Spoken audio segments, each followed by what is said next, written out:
Baik, silakan.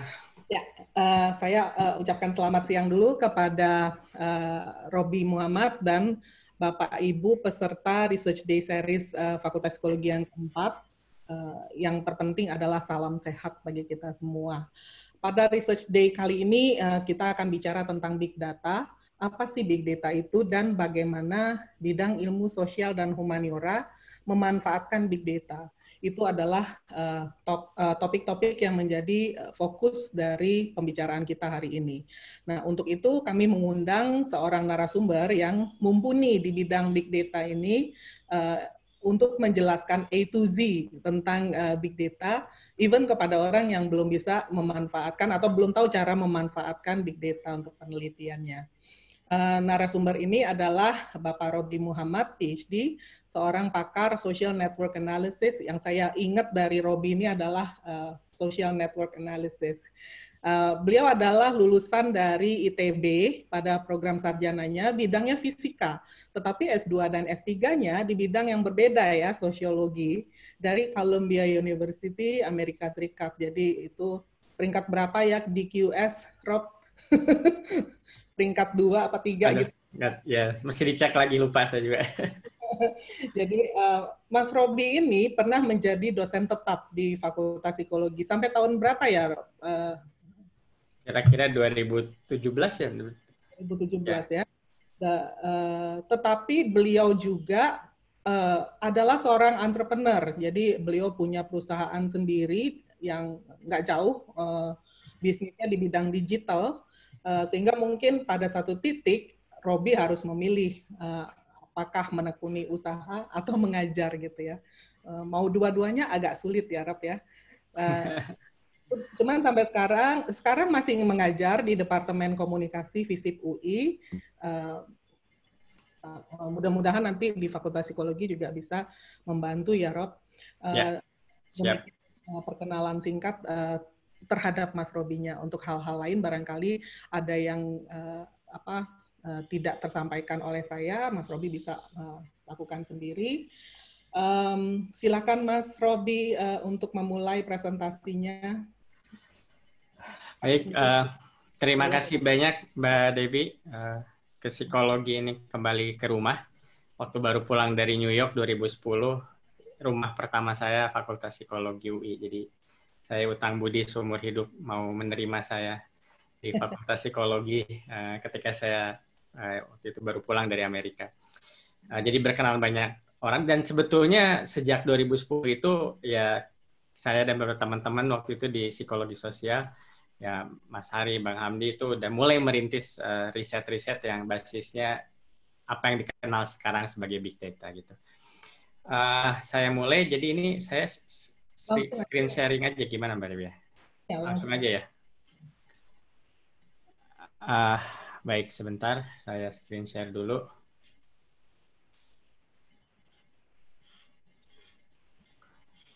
Sudah bisa lihat ya?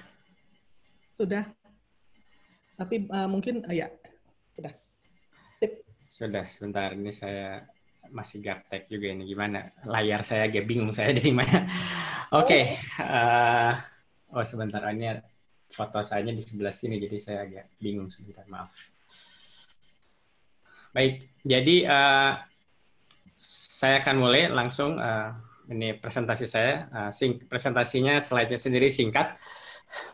Tapi saya akan share dengan asumsi, ya asumsinya pengetahuan katakanlah minimal untuk big data, tapi memiliki kuriositas tinggi. Jadi ini tetap untuk kalangan akademisi, mahasiswa, dosen, sebagainya mudah-mudahan.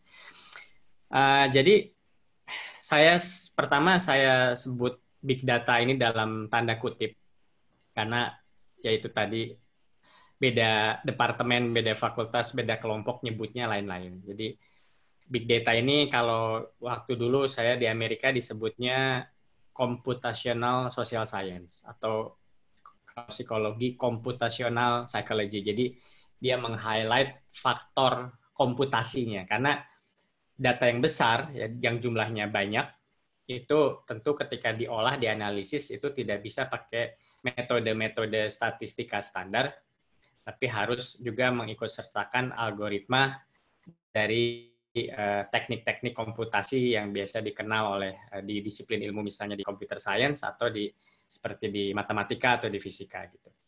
Jadi memang sederhananya sih ya, kalau di psikologi, karena saya pernah mengajar juga psikologi, sudah kenal familiar dengan kuantitatif analisis misalnya, dengan berbagai macam metode statistik. Nah, big data ini ya metode statistik itu, tapi diaplikasikan dengan data besar. Data besar ini N-nya itu ya bisa puluhan ribu, ratusan ribu, jutaan, bahkan bisa miliaran. Terbayang kalau kita running data-data sebesar itu di laptop kita dengan SPSS atau bahkan dengan R, itu ya nanti laptop kita lama-lama ngehang juga gitu ya. Nah, jadi kira-kira seperti itu. Dan saya fokus pada ilmu perilaku sosial, ilmu sosial termasuk psikologi tentunya, apa kira-kira seperti apa. Saya akan mulai dengan memberikan gambaran umum sendiri, karena riset big data ini bukan hanya terjadi di ilmu sosial, tapi juga di science yang lain. Jadi saya akan mulai, ini slide selanjutnya, bahwa dengan sebuah statement yang mudah-mudahan tidak terlalu kontroversial, bahwa dalam perkembangannya sains modern sejak 300 tahun yang lalu kira-kira, sebuah sains ya, fisika, biologi, termasuk psikologi, itu terevolusi ketika terjadi revolusi instrumen, alat ukur. Ya. Kalau contohnya ya kira kurang lebih 400 tahun yang lalu itu fisika modern lahir, itu karena beriringan bersamaan dengan ditemukannya sebuah alat ukur instrumen yang pada saat itu revolusioner, yaitu teleskop. Teleskop untuk melihat benda-benda di langit. Sebelumnya kan kita ya pakai mata telanjang, analisisnya terbatas, tapi dengan teleskop ini kita bisa ukur posisi benda langit dengan presisi tinggi, lalu dicatat, ya, sehingga ya sebetulnya membuat datanya banyak gitu, dengan bantuan teleskop. Jadi instrumen ini, ketika ada instrumen baru yang revolusioner, itu otomatis menghasilkan data-data yang baru juga. Dan tergantung instrumennya, data yang baru ini juga akan muncul dalam jumlah besar. Seperti itu. Dalam biologi juga sama, kurang lebih. Sebelumnya orang tidak tahu penyebab sakit itu apa. Kita belum kenal yang namanya virus, apalagi coronavirus, SARS-CoV-2. Kita nggak tahu ada yang namanya bakteri, parasit, dan mikroba-mikroba lain. Kita lebih percaya mungkin pada zaman itu ya penyakit itu ditentukan oleh mungkin makhluk halus atau sebagainya, atau oleh udara secara umum. Meskipun sekarang kita balik lagi ke zaman itu juga ya, karena sekarang kan penyakitnya ada di udara ya, kan kita pakai masker dan semuanya. Tapi anyway, jadi biologi mengalami revolusi karena ditemukannya apa namanya mikroskop ini, sehingga dia dengan mikroskop dan teleskop ini kita ya peneliti itu bisa melihat sesuatu yang sebelumnya tidak kelihatan. Nah, ini revolusi ini. Jadi kalau kita bisa melihat sesuatu yang sebelumnya tidak kelihatan, biasanya itu muncul data baru dalam jumlah besar. Muncul fenomena baru yang sebelumnya kita tidak amati, luput dari pengamatan kita. Jadi bisa ngelihat sesuatu yang sebelumnya goib gitu ya, tapi jadi akhirnya kelihatan karena ada instrumentasi. Nah, jika fisika biologi revolusinya 400 tahun lalu, biologi kira-kira 100 tahun lalu, ilmu sosial ini kalau menurut saya itu revolusinya ya baru-baru aja. Tahun akhir 90-an, tahun 2000-an, yaitu ketika munculnya gadget, HP-HP kita seperti ini. Yang kelihatannya inosen, tapi ternyata ini mampu merevolusioner ilmu sosial, ya, seperti nanti akan kita bahas. Kenapa? Apa yang sebelumnya nggak kelihatan atau tidak kelihatan, sekarang kelihatan. Ya, sederhananya sekarang kita bisa tahu teman kita itu liburan kemana lewat Instagram, curhatnya apa di status update di Facebook. Jadi kalau kita buka Twitter, Facebook kita ini, kita tuh langsung tanpa harus kita tanya. Ya, psikologi biasanya kalau kita mau meneliti kita harus lebih baik secara kualitatif atau kuantitatif, tapi kita harus melakukan interview kurang lebih. Kalau kita mau tanya kebiasaan seseorang ya harus kita tanya kebiasaan Bapak, Ibu, saudara-saudari itu makannya seperti apa, kita harus tanya. Misalnya ngisi kuesioner atau dia bercerita. Sekarang kalau kita mau tahu kebiasaan seseorang, kita tinggal buka akun media sosialnya. Dari situ kita bisa tahu kebiasaan seseorang. Kesukaannya apa, moodnya seperti apa, perilakunya bagaimana, sikapnya terhadap sesuatu seperti apa, dan sebagainya. Singkat cerita, perilaku dan sikap manusia yang dulunya itu tidak langsung tersedia, kita harus tanya. Dan kalaupun kita tanya, kita nggak bisa tanya banyak-banyak ya. Yang pengalaman interview mendalam paling hanya bisa berapa? Paling banyak belasan, puluhan orang. Yang survei mungkin bisa ratusan atau 1.000, 2.000 atau ribuan. Tapi kalau padahal populasi penduduk manusia di dunia itu 7 miliar gitu. Jadi kalau kita bandingkan dengan riset jumlah yang kita teliti, interview atau survei dibanding dengan populasi itu jauh sekali.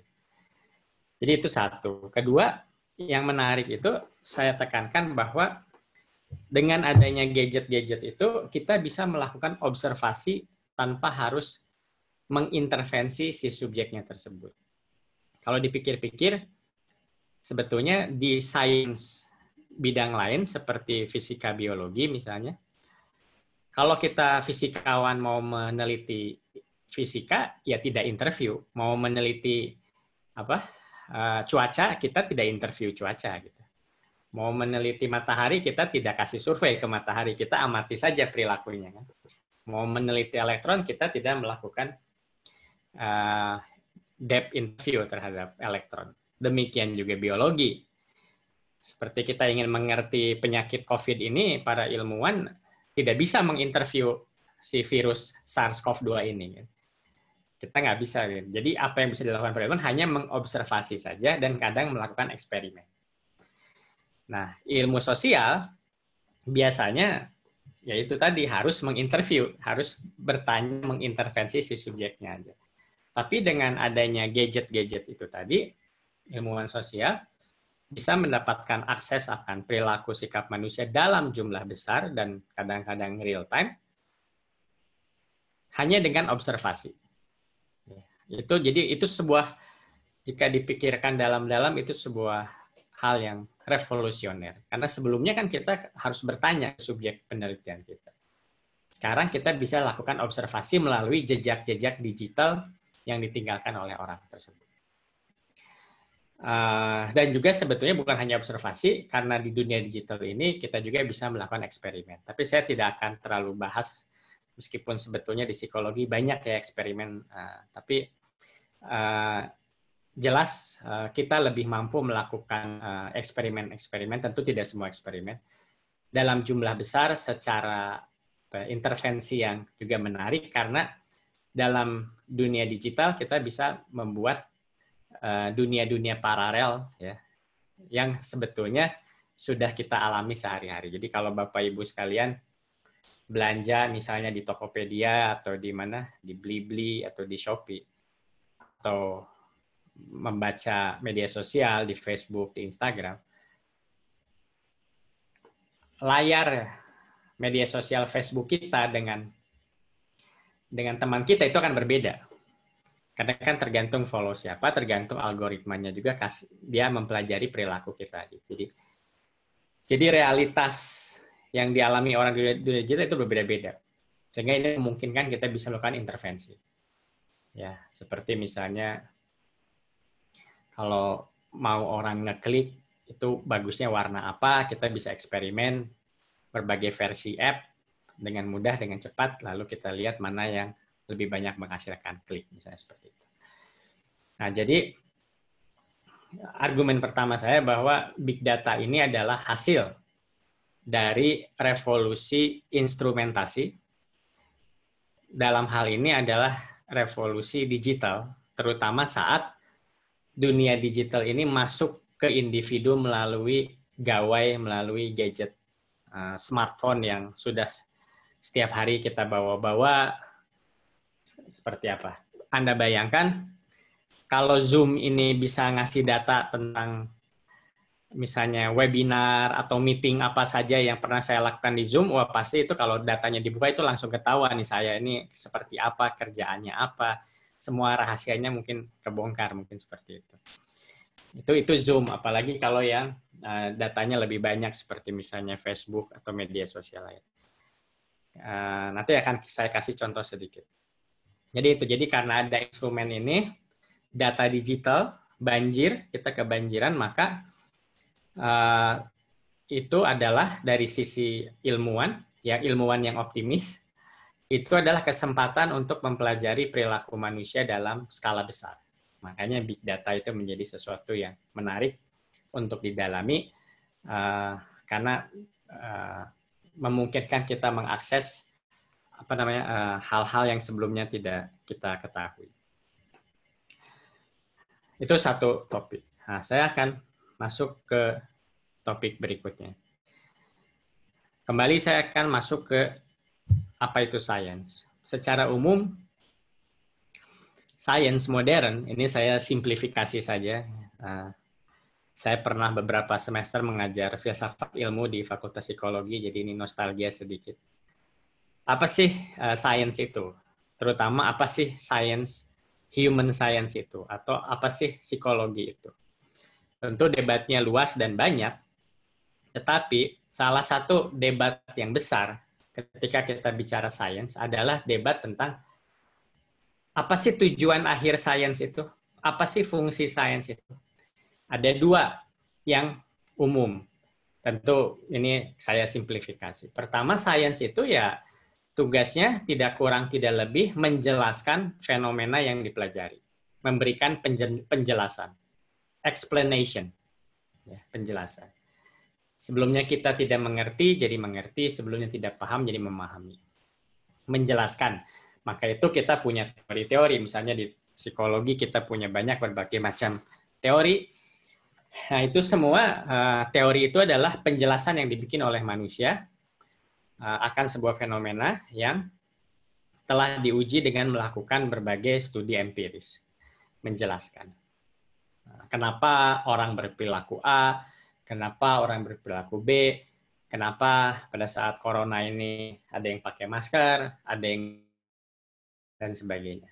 Semua itu pertanyaan tentang perilaku manusia, apakah kita punya penjelasannya. Jadi dari sisi ini sains itu kurang lebihnya, saya sederhanakan saja, bertujuan membangun teori tentang realitas yang kita alami, kita hadapi, sehingga kita mampu menjelaskan fenomena yang kita amati ini.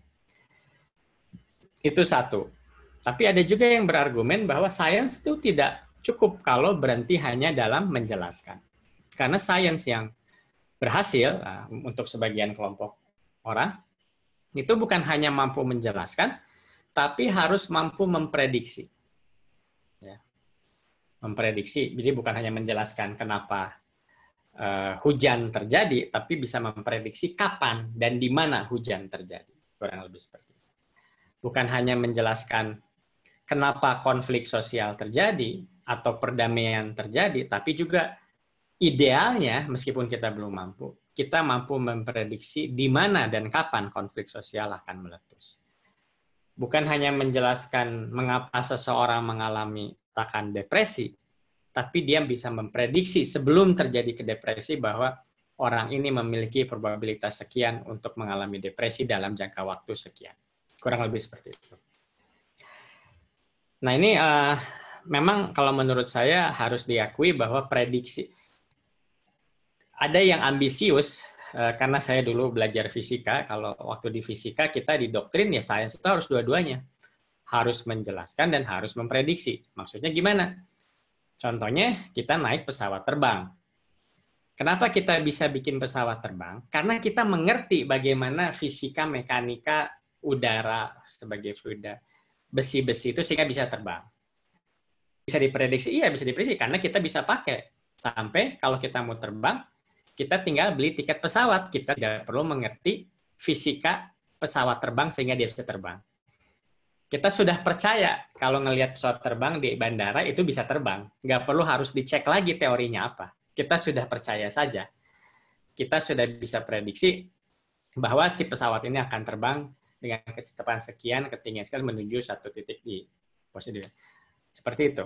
Jadi kalau di fisika memang penjelasan yang bagus adalah penjelasan yang mampu memprediksi. Meskipun bukan berarti semuanya bisa diprediksi di fisika.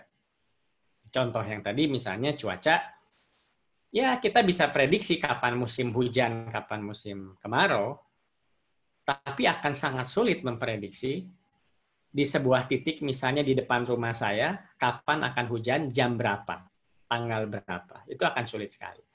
Tapi kalau secara umum, akan hujan di bagian Jawa, bagian barat, kira dengan curah hujan, itu kita bisa prediksi. Tapi kalau sangat spesifik, misalnya di depan halaman rumah saya, di depan pintu rumah saya, itu spesifik sekali. Tanggal berapa, jam berapa akan hujan, fisika akan sangat sulit menjawab. Jadi, meskipun fisika pada awalnya ambisius, ingin memberikan penjelasan dan prediksi, ya tapi bukan berarti semuanya bisa diprediksi. Kira-kira seperti itu. Nah, yang menarik dari big data ini, ya ini saya mulai masuk ke big data. Seperti tadi sudah disebut, dalam menganalisis mengolah big data ini, karena datanya jumlahnya banyak, datanya besar, mau nggak mau kita harus menggunakan bantuan komputer. Metode-metode komputasi. Banyak sekali metode komputasi untuk itu. Nah, karena seiring dengan perkembangan ilmu komputasi, sekarang ini sudah masuk era yang sering kita dengar sebagai era kecerdasan buatan. Artificial intelligence. Ya. Jadi komputer itu sudah mulai cerdas katanya. Tapi saya ingin garis bawahi cerdasnya ini apa maksudnya komputer cerdas? Karena kalau komputer cerdas berarti dia bisa mengolah data itu dengan baik ya. Nah, dalam ilmu komputasi, jadi ini saya loncat sebentar ya. Mungkin saya jelaskan sedikit. Melatih komputer menjadi cerdas itu sudah menjadi impian sejak komputer ditemukan pertama kali tahun 60-an. Pada awalnya, untuk membuat komputer cerdas, orang berpikir kita harus meniru, mereplikasi otak kita. Ya, membuat network neural network kurang lebih, sehingga komputer bisa belajar. Tapi pendekatan ini ternyata gagal setelah puluhan tahun. Muncul pendekatan baru yang basisnya bukan semata-mata meniru otak kita, tapi basisnya adalah dengan memberikan data sebanyak-banyaknya pada komputer, sehingga komputer bisa menjadi data historical data, sehingga bisa mengerti akan sebuah fenomena. Contoh, kalau saya ngelihat sebuah pintu, itu di belakang saya ada pintu, saya tahu apa yang dilakukan. Anak kecil 5 tahun tahu. Pegang gagangnya, putar gagangnya, dorong, buka pintunya, atau tarik. Gitu ya. Hal yang sederhana seperti itu sulit diajarkan untuk komputer. Karena pekerjaan langkah-langkah mendekati pintu, memegang gagang, dorong gagangnya, dan dorong pintunya, itu kalau dirunut secara detail itu banyak sekali yang harus diajarkan pada komputer sehingga komputer bisa melakukan itu. Contohnya, tahu dari mana itu pintu, bukan dinding. Kan ada gagangnya, tahu dari mana gagangnya palsu atau bukan. Kan ada celah dikit misalnya. Tahu dari mana kalau saya pegang terlalu keras akan pecah, kayak telur. Kan komputer nggak tahu. Nah, jadi poinnya adalah untuk pekerjaan yang sederhana membuka pintu, begitu banyak previous knowledge, pengetahuan sebelumnya yang harus diajarkan untuk komputer tentang apa itu pintu, bagaimana dia bekerja sebagainya. Dan pendekatan ini ternyata tidak menghasilkan. Pendekatan yang lebih menghasilkan ternyata orang menemukan, oke, mau ngajarin komputer, robot, buka pintu, itu dengan merekam video manusia, berbagai macam manusia, membuka berbagai macam pintu, dengan direkam videonya. Jadi ada orang buka pintu 1, 2, sampai ada ratusan, ribuan, jutaan. Dari hasil rekaman ini, komputer akan bisa belajar bahwa kalau dia menemukan objek seperti dalam rekaman itu, maka kemungkinan itu adalah pintu yang bisa dibuka dengan memutar gagangnya, misalnya seperti itu. Tentunya ada pengecualian. Ada pintu yang nggak ada gagangnya, ada yang pintu yang harus digeser, didorong, sebagainya. Tapi itu pengecualian. Jadi poin saya di sini adalah komputer itu hanya bisa belajar kalau dia disuruh belajar dari data yang sudah ada sebelumnya. Seperti itu. Jadi komputer tuh nggak ngerti teori fisika pintu bisa terbuka, teori kimia bahwa pintu itu kalau disentuh tidak akan meluruh misalnya, gitu kan. Nggak ngerti itu semua. Tapi komputer itu hanya mempelajari apa yang terjadi jika manusia berhadapan dengan pintu itu dibuka atau ditutup. Kira-kira seperti itu. Jadi poinnya adalah robot ini bisa membuka pintu tanpa harus mengerti teori tentang membuka pintu. Nah, ini kelebihan atau bisa juga disebut kekurangan dari pendekatan komputasi atau big data ini. Bahwa ada kemungkinan karena saking banyaknya data dan dengan algoritma yang tepat, kita bisa menemukan pola yang robust, yang kuat dalam data itu, sehingga kita bisa menemukan sesuatu tanpa guidance teori apapun. Kurang lebih seperti itu. Jadi seolah-olah kita bisa melakukan prediksi tanpa harus mengerti sebetulnya bagaimana fenomena sistem itu bekerja. Ini sebuah statement yang menjadi perdebatan. Karena pendekatan big data ini sekarang pada kenyataannya itu lebih digunakan untuk membuat prediksi. Contohnya kalau kita mau pesan GoFood, itu tuh ada. Saya tahu kan ada teman saya kerja di sana. Yang kerjanya melakukan eksperimen yang memprediksi bagaimana si pelanggan kalau sudah masuk GoFood, dia akan pesan makanan. Nggak drop out, gitu. Nggak jadi. Apa yang harus dilakukan? Dia nggak ngerti teori perilaku manusia tentang motivasi, tentang apapun, persistensi, nggak ngerti. Dia hanya mengolah data dari jutaan pelanggan setiap hari yang login ke GoFood. Lalu dari situ dilakukan eksperimen, ya, sehingga dia bisa memiliki kemampuan prediksi kemungkinan si pelanggan ini untuk beli makanan, apa lebih mungkin beli bubur ayam atau lebih mungkin beli pizza misalnya. Tanpa harus mengerti teori perilaku tentang makan atau tentang orang tersebut. Tapi algoritma, katakan misalnya GoFood, GrabFood atau apapun itu, bisa memprediksi nanti malam seseorang pelanggan yang namanya Robi Muhammad misalnya, itu akan pesan apa, sehingga dia bisa merekomendasikan makanan yang kemungkinan besar akan dibeli oleh saya, seperti itu, tanpa harus ngerti teorinya. Jadi pada kenyataannya sekarang yang banyak melakukan big data itu adalah perusahaan yang berusaha memprediksi perilaku konsumen tanpa harus mengerti teori perilaku konsumen, modalnya hanya dengan mengumpulkan data yang banyak. Itu. Nah, ini mungkin buat yang baru mungkin agak membingungkan atau mengherankan atau mengejutkan, tapi mungkin kita bisa bahas dalam sesi diskusi. Saya akan lanjut saja dengan memberikan 2 contoh studi yang menurut saya menarik. Ini saya pilih saja contohnya. Paper psikologi menggunakan big data itu mungkin setiap hari ada. Banyak sekali sekarang. Sedang naik trennya. Jadi saya pilih saja yang kira-kira bisa menjadi studi kasus yang menarik. Kira-kira seperti itu. Baik, contoh pertama. Contoh pertama itu adalah sebuah paper yang terbit di Nature Human Behavior, ya, yang mengklaim bahwa dia bisa menemukan tipe-tipe personality yang basisnya murni empiris, tidak pakai teori. Ya tentu tidak semudah, tapi kira-kira ini sebagai pemantik debat mungkin di psikologi menarik. Karena kita tahu di psikologi itu kan biasanya kita punya teorinya dulu, personality itu seperti apa, lalu dibuat alat ukurnya, setelah divalidasi dan sebagainya, lalu dilakukan pengukuran terhadap orang-orang yang ingin mengetahui personality tersebut. Oke, jadi teori driven, ya teorinya apa? Lalu dibuat alat ukur, dicek hipotesisnya berlaku atau tidak. Kira-kira gitu kan? Bukan hanya di psikologi sebetulnya, banyak sains yang lain. Teori driven, ada teorinya dulu, lalu dibuat metrik, alat ukur, instrumentasi, lalu diukur. Hipotesis dites, hipotesisnya berlaku atau tidak.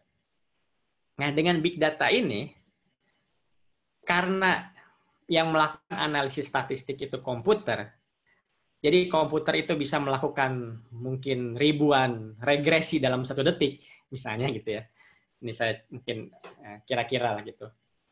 Sehingga komputer ini nggak perlu hipotesis. Karena semua kemungkinan yang ada, yang mungkin akan dia cek. Nggak perlu ada hipotesis yang dihasilkan dari teori. Nah, jadi paper ini menarik, waktu itu terbit tahun 2018, kalau tidak salah, bahwa mengklaim dengan mengumpulkan kuesioner dari 1,5 juta partisipan, subjeknya jadi 1,5 juta. Bayangkan kalau kita harus meriksa kuesioner 1,5 juta. Manual ya, pasti wassalam ya. Nah, tapi kan ini yang melakukan komputer. Jadi 1,5 juta, dibiarkan algoritma komputer ini menemukan pola di data itu tanpa ada guidance dari teori apapun. Dicari aja pola statistik, jadi is purely statistik. Hasilnya adalah ditemukan bahwa ada 4 tipe personality dari pendekatan ini. Yang oleh penulisnya disebut sebagai personality average, self-center, reserve, dan role model. Ya. Ada 4 klaster. Nah, untuk memudahkan menginterpretasinya, dia menggunakan Big Five personality. N itu neuroticism, extrovert, openness, assertive, conscientiousness. Jadi supaya ini dibandingkan dengan pendekatan teori yang sudah ada, jadi digunakan saja istilah label 5 personality ini. Lalu si 4 personality baru ini diperlihatkan itu ada membentuk klaster tersendiri. Ya. Jadi saya jelaskan sedikit. Ini adalah 4 klaster. Jadi ada ditemukan 4 klaster personality. Ini ada, kalau saya nggak tahu nih panahnya bisa kelihatan nggak ya? Kursor arrow-nya. Jadi ini ada 4 jenis kuesioner yang dianalisis. Totalnya jumlahnya partisipannya 1,5 juta orang. Jadi mungkin Johnson 300 ini ada berapa ratus ribu. Semuanya ada di web. Jadi perlu dicatat, kalau tidak ada dunia digital, data ini nggak ada. Kebayang arsip numpuk kertas di gudang gitu kan, pusing kan gitu. Jadi ini dia mengambil data kuesioner yang sudah ada di web, yang tersedia online, lalu dianalisis menggunakan komputer, machine learning istilahnya. Lalu ditemukan ada 4 klaster, yaitu average, self-center, reserve, dan role model. Yang juga bisa direpresentasikan oleh 5 personality. Bahwa kalau average ini adalah orang yang NEAC-nya cukup tinggi, tapi openness-nya di bawah. Sedangkan kalau role model itu semuanya tinggi, tapi neuroticism-nya ada di bawah. Misalnya seperti itu. Nah, ini menarik. Jadi pendekatannya purely empiris. Nah, silahkan diperdebatkan, tentunya menimbulkan pro kontra. Jadi bahwa personality ini istilahnya dari bottom up muncul bukan dari top down dari sebuah teori. Itu satu. Nah, jadi kasarnya orang yang nggak ngerti teori psikologi, kasarnya, itu bisa menemukan personality baru hanya dengan, bukan hanya, tentunya nggak mudah, dengan bantuan big data dan algoritma ini. Karena kalau nggak salah ini juga penulisnya nggak semuanya psikologi, kalau nggak, tapi nanti saya cek lagi. Kira-kira seperti itu. Jadi itu pendekatan satu yang ekstrim, bahwa tentu nggak semua ilmuwan big data setuju, tapi ada yang menyebutnya ini adalah akhir dari teori. Kita nggak perlu lagi teori. Yang perlu kan data yang banyak aja. Karena kalau datanya banyak, kita bisa menemukan pola-pola, pattern-pattern yang bermanfaat, baik secara praktis atau secara akademis. Kira-kira seperti itu. Tapi tentunya setiap klaim yang bombastis seperti kita tidak perlu lagi teori, itu biasanya sih salah.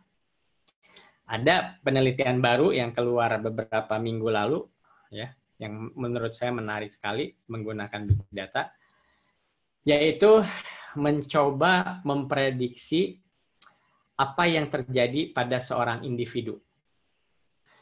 Ya, jadi ini yang menulisnya menarik, ada ratusan orang sebetulnya. Kebetulan autornya Matt Salgani ini teman saya di Princeton University.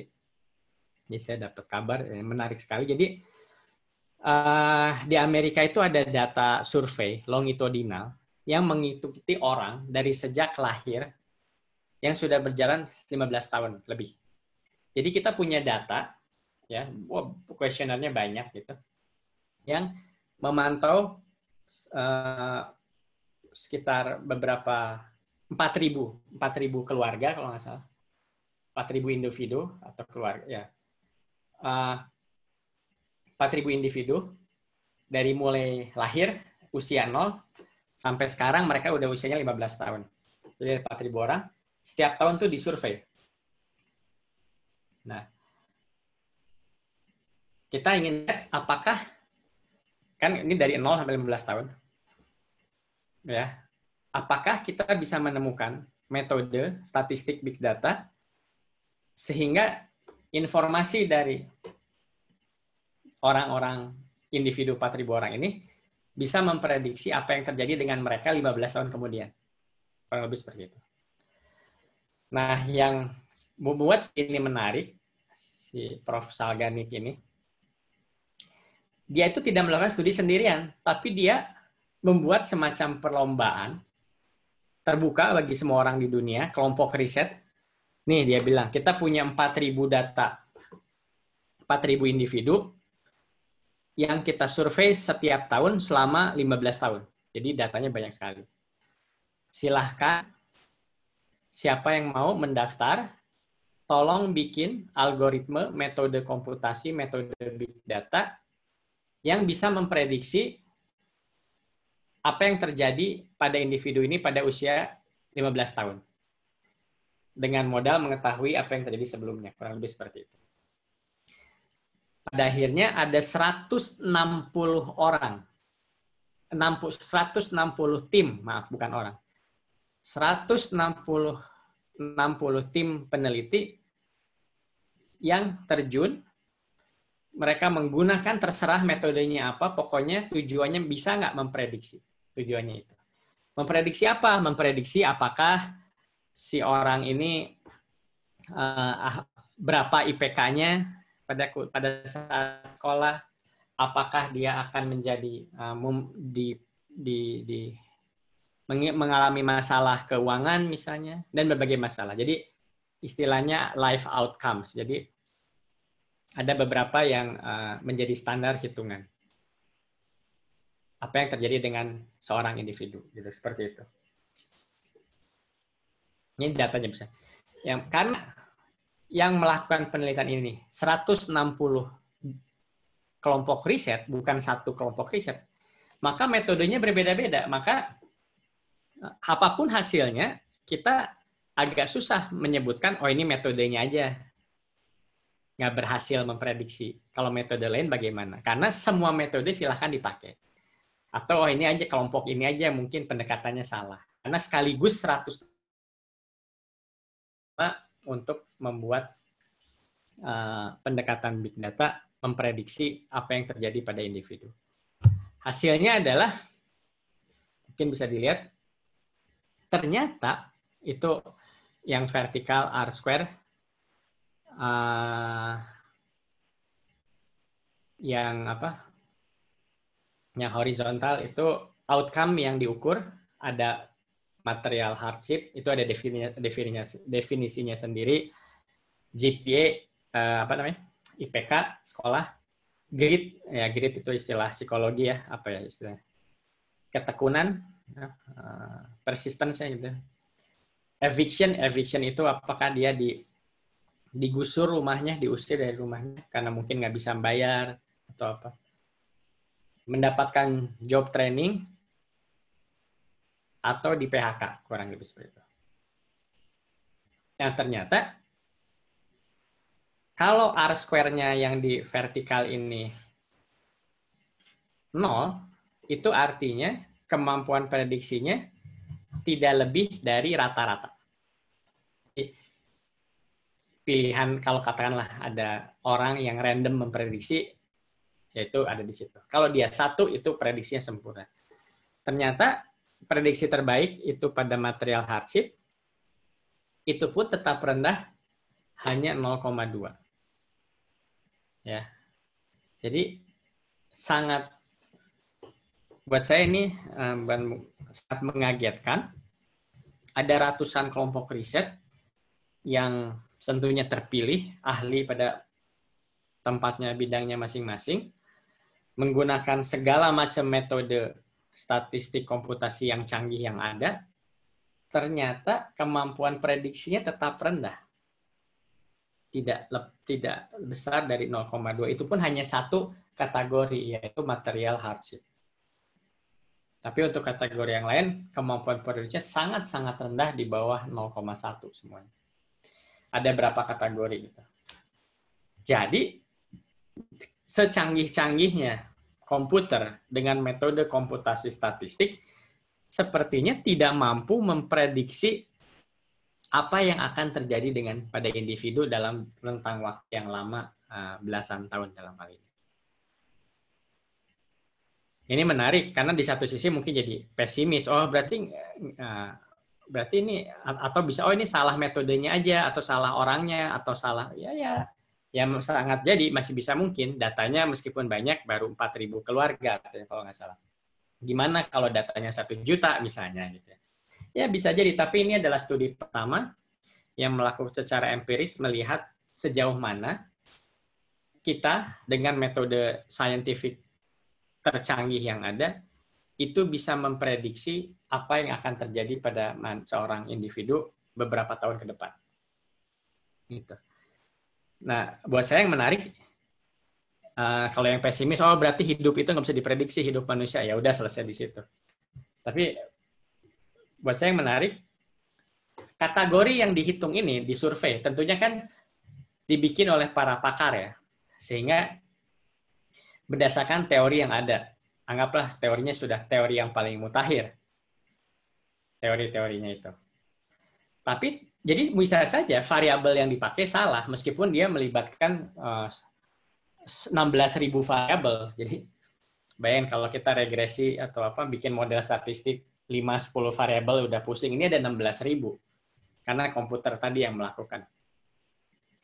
Jadi, bisa jadi memang secara fundamental hidup manusia itu tidak bisa diprediksi, tidak peduli berapa banyak datanya, seberapa canggih komputernya, seberapa canggih metode komputasi algoritmanya atau statistiknya, atau teori tentang kehidupan manusia, termasuk ya tentunya perilaku manusia, psikologi, itu masih belum lengkap, masih sangat kurang, belum bisa menangkap esensi kehidupan manusia itu seperti apa. Sehingga data yang dikoleksi untuk meneliti secara longitudinal kehidupan manusia ini tidak bisa memberikan prediksi yang akurat akan outcome sebuah individu. Jadi ini menurut saya ini menarik karena juga memberikan sinyal bahwa secanggih-canggihnya komputer, secanggih-canggihnya metode mungkin tidak semuanya bisa diprediksi. tidak sebagai bisa jadi karena memang tidak bisa secara fundamental ya, yaitu rahasia alam, rahasia Tuhan lah katakan, atau teori kita salah. Dalam ini kan prediksi ini kan harus ada benchmarknya, prediksi terhadap apa kan. Nah, ini kan pasti dibangun dengan teori. Jadi kita salah melihat faktor yang selama ini dilihat mungkin itu tidak terlalu menentukan akan outcome seseorang. Jadi demikian paparan dari saya tutup dengan kesimpulan bahwa big data ini secara umum menurut saya kekuatan utamanya itu kita bisa fokus pada proses karena dia bisa membuat simulasi, bisa membuat eksperimen ya. Jadi bukan kategori p-value diterima atau tidak saja gitu ya, tapi prosesnya apa gitu. Kalau kita tahu misalnya tinggi badan mempengaruhi gaji seseorang ya, signifikan p-value hasilnya. Tapi mekanismenya apa? Prosesnya apa? Gimana ceritanya dari tinggi badan mempengaruhi gaji? Nah, itu kan kita susah menjawab dengan model statistik kuantitatif biasa. Nah, dengan big data ini ada harapan. Dan tadi sudah dibahas cukup panjang lebar tentang prediksi. Dan terakhir tadi saya bahas juga bahwa menurut saya sih justru yang paling menarik sebagai ilmuwan itu kan rasa ingin tahu ya. Jadi bahwa pendekatan big data ini bisa dipakai untuk mengenerate hipotesis, bukan untuk testing hipotesis. Bisa untuk testing hipotesis, tapi buat saya yang menarik justru untuk mengenerate hipotesis-hipotesis baru. Karena biasanya hipotesis itu kan ya, katakanlah itu intuisi si penelitinya saja. Tapi dengan big data ini, hipotesis itu bisa digenerate secara sistematif dan objektif dari data-data yang ada. Dan tantangannya, itu tadi bukan sulap. Nah, tadi di paper terakhir, ini bukan magic yang bisa mengatasi segala macam masalah. Terbukti tidak bisa memprediksi individual life outcomes. Lalu big data itu datanya besar, pertanyaannya dari mana datanya? Karena yang punya data ini, seperti kita tahu, yang punya platform media sosial itu kebanyakan perusahaan. Jadi mau nggak mau, kampus, universitas itu mungkin ya harus entah gimana dunia akademisi harus bisa bekerja sama dengan dunia industri karena mereka yang punya data.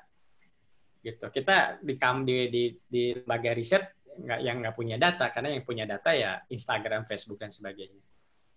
Dan juga salah satu yang diperdebatkan adalah karena begitu banyak hal yang bisa kita ketahui tentang seseorang dari perilakunya di dunia digital, dari jejak digitalnya, maka ada isu mengenai privacy.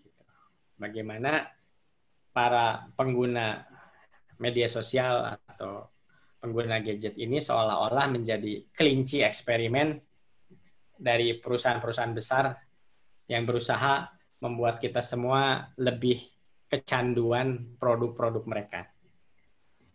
Kira-kira seperti itu dari saya, Mbak Debbie. Mungkin masih ada waktu untuk tanya-jawab diskusi. Terima kasih sebelumnya. Saya serahkan pada Mbak Debbie. Terima kasih, Robi. Terima kasih untuk presentasinya yang sebetulnya nih bukan menjawab permasalahan atau menjawab hal-hal yang membutuhkan big data, tetapi malah memberikan pertanyaan-pertanyaan gitu ya. Jadi artinya kalau kita menggunakan big data, nggak usah lagi kita punya teori gitu, capek-capek nyari-nyari teori gitu ya.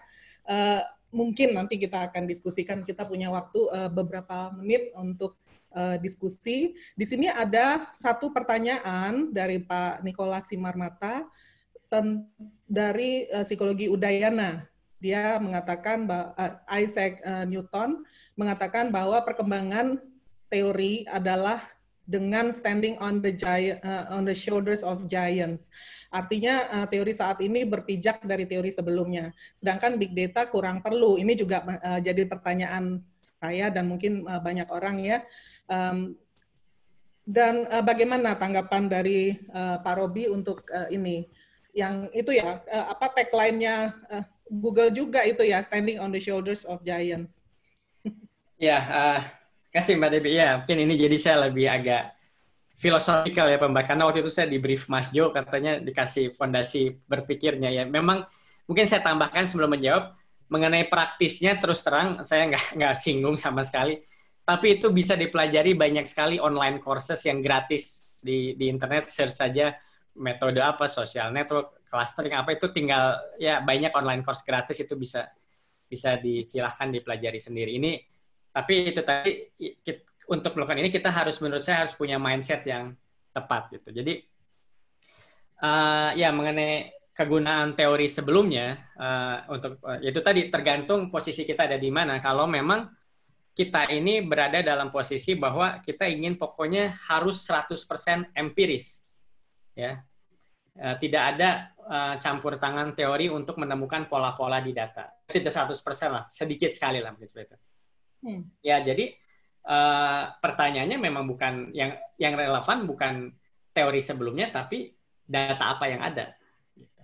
Karena misalnya, contohnya, data yang dikoleksi oleh misalnya Facebook dengan Tokopedia, dengan Gojek, itu beda pastinya. Karena kebutuhan mereka berbeda. Nah itu, jadi kalau kita dari sisi ilmuwan, data yang berbeda itu mungkin bisa menghasilkan penemuan yang berbeda juga. Jadi kebutuhan tentang apa. Jadi itu tadi di satu sisi ya memang menjadi kurang relevan, tapi di sisi lain ada peluang justru masalah kita bukan kurang teori, bukan teori tidak penting, justru masalah kita teori kita ini masih kurang.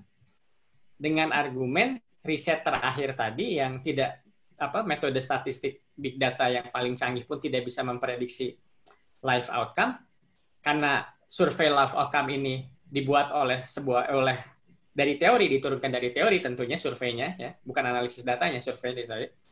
Maka jangan-jangan teori kita yang kurang. Gitu. Jadi tergantung ada di kubu pihak mana. Yang satu akan ngomong kita nggak perlu teori, satu bilang justru kita sangat butuh teori untuk menggait pencarian empiris dengan algoritma ini gitu.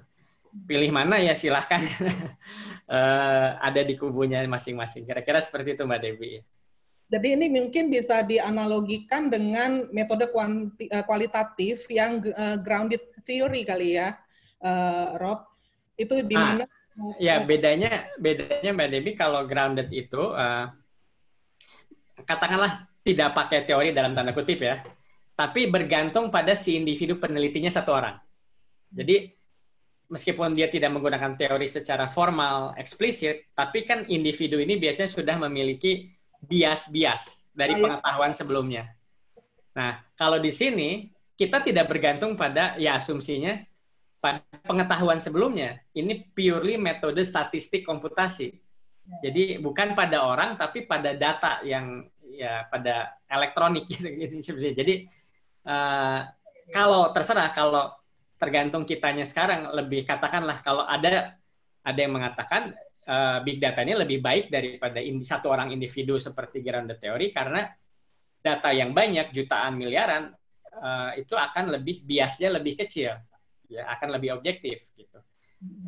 Tapi tentu yang keberangkat bilang ya ini komputer semua, nggak sepinter satu orang individu, itu lagi-lagi debat yang terjadi seperti itu. Tapi menurut saya kita tidak perlu menjadikan ini sebuah pilihan ideologis gitu, tapi ya kita lihat saja dengan melakukan riset pendekatan mana yang bisa memberikan penjelasan, explanation atau prediksi lebih baik daripada fenomena yang sedang kita teliti. Kira-kira gitu Mbak Devi ya. Setuju sekali. Ada pertanyaan lain Rob? Dari Ibu Aning Az-Zahra dari Prodi Psikologi Universitas Muhammadiyah Magelang. Riset big data membutuhkan kolaborasi berbagai disiplin ilmu, misalnya psikologi dan informatika gitu. Memang harus ya, kalau psikologi itu nggak bisa sendirian untuk meneliti big data ya. Seperti apa praktek real kolaborasi antara peneliti dan aktivitas penelitian dengan pendekatan big data? Ya, betul sekali. Riset big data ini harus interdisiplin, bukan hanya di psikologi, di semuanya. Jadi di satu sisi katakanlah ilmuwan sosialnya, ya termasuk psikologi, ilmuwan sosial, political scientist, ekonom, harus belajar metode-metode komputasi statistik, ya. Tapi juga para yang pakar teknis, para ahli komputer komputasinya harus mengerti tentang basic-basic atau dinamika ilmu sosial atau perilaku manusia. Karena tanpa itu ya mereka akan akan jadinya timpang. Tapi di sini tantangannya memang betul harus diakui, tapi itu bukan hanya di Indonesia, di Amerika pun masih masalah sekali. Contohnya seperti saya. Maaf dari saya. Saya ini apa gitu, nggak tahu. Sosiologi bukan, psikologi bukan, komunikasi bukan, computer scientist bukan gitu. Kalau saya harus dimasukin ke kategori di kampus di Indonesia, saya nggak bisa kemana-mana gitu. Dan kita publish di jurnal-jurnal interdisiplin yang juga mungkin itu menjadi sesuatu masalah juga untuk karirnya. Jadi memang interdisiplin ini masalah pertama dari sisi kebiasaan psikologis penelitinya itu sendiri ya sudah biasa, dan kalau teknis itu semua bisa belajar ya. Semua orang bisa belajar kalau mau gitu, asal belajar pasti jadi bisa. Cuman kan orang sudah punya habit, itu satu. Kedua, dana risetnya, karena dana riset interdisiplin ini kan minim juga ya. Kebanyakan kan dana riset itu di peer review oleh disiplin ilmu tertentu. Jadi kalau saya ngajuin proposal penelitian big data, terus yang nge-reviewnya profesor komputasi yang nggak ngerti psikologi, ya gimana? Atau sebaliknya gitu kan. Nah, jadi itu, dan ini harus si research granting itu harus mengerti. Dan terakhir memang masalahnya di karir penelitinya itu sendiri. Karena interdisiplin, sementara jenjang karir peneliti ini bukan hanya di Indonesia, tapi di mana-mana, itu ditentukan oleh disiplin ilmu, gitu kan. Nah, gimana gitu kalau misalnya saya jadi profesor, saya dosen di sosiologi gitu, terus mau jadi profesor, paper saya banyaknya big data, yang nge-review saya profesor sosiologi yang bukan big data. Mereka kan ngeliat ini apa, ini sih computer science kan gitu. Jadi kan padahal itu ya sosiologi, komputer, misalnya seperti itu. Nah, jadi betul harus interdisiplin. Secara intelektual sangat menarik, tapi memang pelaksanaannya penuh tantangan untuk saat ini, bukan hanya di Indonesia, tapi di dunia akademis pada umumnya. Begitu, Mbak Devi. Baik, terima kasih. Memang kolaborasi antar fakultas itu sekarang sudah didorong, Rob. Yeah. Jadi sekarang salah satu kinerjanya universitas juga adalah bahwa kelompok-kelompok riset yang ada di sini itu semuanya harus bekerja sama dengan fakultas lain, at least. Kalau bisa dengan universitas lain, lebih bagus gitu. Terima kasih. Yang satu lagi boleh ya? Ya, silakan. Dari Pak Herdian Maulana, Psikologi UNJ. Terima kasih presentasinya Dr. Robi, sangat menarik dan inspiratif. Ada 2 pertanyaan ke depan. Dengan Big Data, tema-tema psikologi apa yang akan menjadi perhatian? Yang kedua, apakah akan ada perubahan paradigma atau pendekatan tentang bagaimana intervensi psikologi nantinya? Tema secara umum saya pikir karena apalagi zaman pandemik ini, kita terasa hidup kita ini makin banyak di dunia online, ya, di dunia digital. Jadi, dan kita ini terus terang nggak mengerti perilaku digital manusia itu seperti apa. Jadi kita misalnya perilaku konsumen, tapi perilaku konsumen digital seperti apa? Belum perilaku di media itu. Jadi saya pikir ke depannya, karena semakin banyak ekonomi, bisnis, pendidikan juga tentunya di digital, kita perlu banyak penelitian bagaimana bukan hanya efek digital terhadap well-being seseorang, ya itu juga penting, tapi bukan hanya itu, tapi apa yang berubah gitu dari interaksi digital ini. Dan dari sisi optimis, penelitian seperti ini bisa kita arahkan sehingga kita bisa membangun teknologi digital app yang lebih friendly, lebih cocok dengan psikologi manusia seperti misalnya di Indonesia seperti itu. Dan perubahan paradigma ya itu tadi yang saya bilang, kita ini ada dalam awal perdebatan paradigma. Besarnya itu antara mana yang lebih penting, explanation atau prediction gitu. Teori atau data empiris. Nah, ini kita tuh sedang di awal. Ini akan debat ini akan terus. Saya nggak tahu siapa yang akan menang. Tapi ke depan atau juga mungkin ada jadi seri, ada di tengah-tengah gitu ya, nggak tahu saya. Tapi kayak yang tadi itu apa? Yang tadi misalnya saya sebut personality bukan dari teori tapi dari data, itu bisa merubah game changer untuk intervensi mental health, untuk intervensi HRD di perusahaan misalnya kan, karena setiap perusahaan, setiap individu punya datanya sendiri. Nanti kita kayak nggak perlu, ini maaf saya agak ekstrim, kita nggak perlu kayak mungkin teori yang detail, tapi teori yang umum saja, lalu dikalibrasi dengan data si pegawai dalam perusahaan itu atau si individu dan data media sosialnya yang sudah panjang bertahun-tahun. Kira-kira seperti itu. Oke. Mungkin sekarang itu kalau tadinya itu kan ada metode itu bukan metode pendekatan untuk penelitian itu ada dua ya Rob, kualitatif, kuantitatif, mungkin ada yang ketiga big data gitu. Ya meskipun masuk kuantitatif secara umum ya karena tapi yang menarik tuh memang Mbak Debbie bahwa data yang selama ini dianggap ranahnya kualitatif seperti teks gitu. Karena algoritma mesin ini itu bisa dianalisis secara kuantitatif. Jadi bisa kita cari algoritma yang menganalisis konten analisis, teksnya bisa miliaran, bisa jutaan, itu bisa dilakukan dengan efisien. Kira-kira seperti itu. Lalu ada pertanyaan, apa keterampilan atau pengetahuan yang dibutuhkan untuk peneliti yang akan memulai penelitian dengan big data dari Uri nih? Dosen kita. Ya, Mbak Uri. Pertama sih tentunya basisnya kan statistik ya, statistik dasar. Nah, tapi kita perlu mulai menggunakan software statistik yang bisa kita customize. Jadi bukan paket-paket yang tinggal klik, tapi kita bisa program sendiri. Jadi kita perlu belajar bahasa pemrograman.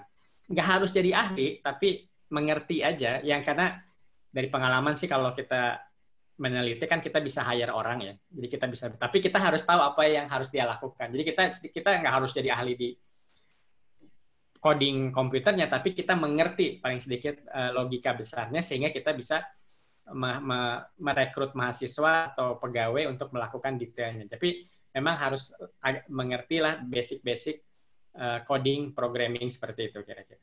Pakai R bisa ya, Rob? R oke banget ya. Aduh, harus belajar R berarti. Gitu ya, Word, harus belajar R.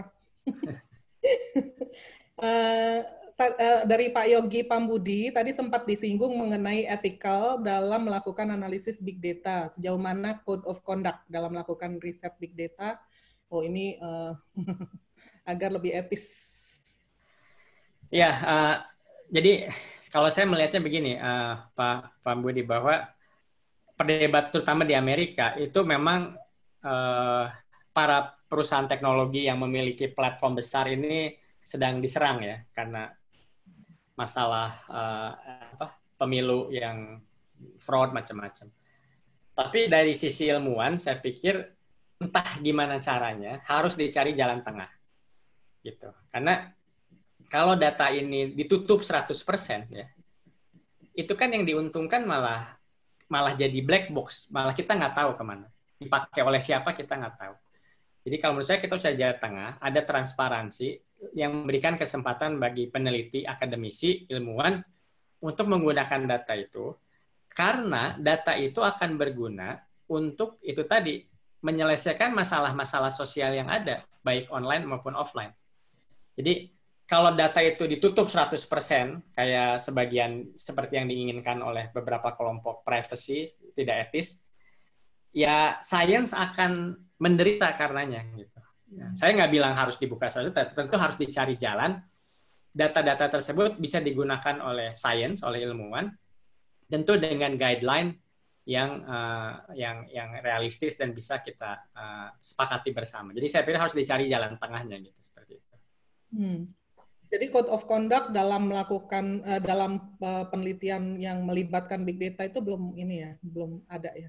Ya karena ada sih tentunya ada karena itu tadi standarnya belum ajak benar karena memang di komite etik penelitian pengalaman saya juga waktu masih di Amerika itu sekarang juga itu masih karena ini kan dunia baru semua ya, semuanya baru, kita semua meraba-raba dan kadang mohon maaf, dunia akademis kadang tertinggal, ini saya pengalaman dari dunia industri, karena mereka punya insentif kan untuk, jadi mereka udah, wah canggih sekali datanya, analisisnya, tapi di dunia akademis belum memiliki infrastruktur organisasi untuk menangani itu. Tapi ya kita harus bergerak ke arah sana gitu. Mau nggak mau gitu. Ya, ya, ya. Ini sebetulnya ada pertanyaan yang tadi sebetulnya udah agak dijawab sama Robi ya, yang dari Ibu Yunita Faila ini. Untuk membekali mahasiswa psikologi dengan kemampuan analisis big data, mata kuliah itu perlu direformasi kan. Metode penelitian itu perlu direformasi. Prioritasnya apa ya? Belajar R pasti. Kalau Mas Hari pasti belajar R. Ya, kalau belajar sih udah pasti. Tapi kalau menurut saya itu sebenarnya itu yang paling gampang. Kan cuma tinggal belajar teknik itu asal kita luangkan waktu itu seperti apapun kita bisa lah. Saya pikir yang lebih penting itu adalah desain studinya, desain eksperimen, desain analisisnya itu. Karena ya kita belajar desain eksperimen kan, misalnya pakai apa, control group apa. Nah, gimana nih kalau pesertanya jutaan? Gimana kalau kita lakukan online? Nah, itu ya harus jadi nggak gampang belajar itu. Kalau R gitu tinggal search Google, banyak sekali kelas gratis R gitu. Jadi kalau mau gampang, tapi kadang orang ya nggak mau aja. Tapi kalau belajar desain eksperimen, desain studi itu agak susah karena butuh pengalaman. Karena setiap dataset itu punya karakteristiknya masing-masing. Jadi nggak bisa tuh kita ceplok aja dari textbook desain seperti ini karena nggak data kita harus bisa membuat desain studi yang memang cocok dengan dataset yang akan kita lakukan, dan ini dari pengalaman saya justru tantangannya di situ gitu. Dan yang paling sulit tetap menurut saya sih apa yang disebut sebagai domain expertise-nya. Jadi kalau tadi big data di psikologinya, nah ini yang paling sulit justru gitu. Bagaimana menerjemahkan konsep-konsep psikologi ini sehingga bisa kita operasionalisasikan dalam konteks big data. Itu yang sulit karena ya sedikit orang yang melakukan itu. Kayak misalnya kalau yang bisa R di dunia banyak, kita bisa belajar, tapi yang mengerti psikologi dan big data itu sedikit sekali. Padahal kan konsep-konsep psikologi ini harus diterjemahkan ke dalam sebuah desain studi yang cocok untuk big data analisis itu tadi. Kira-kira seperti itu sih, Mbak Dewi.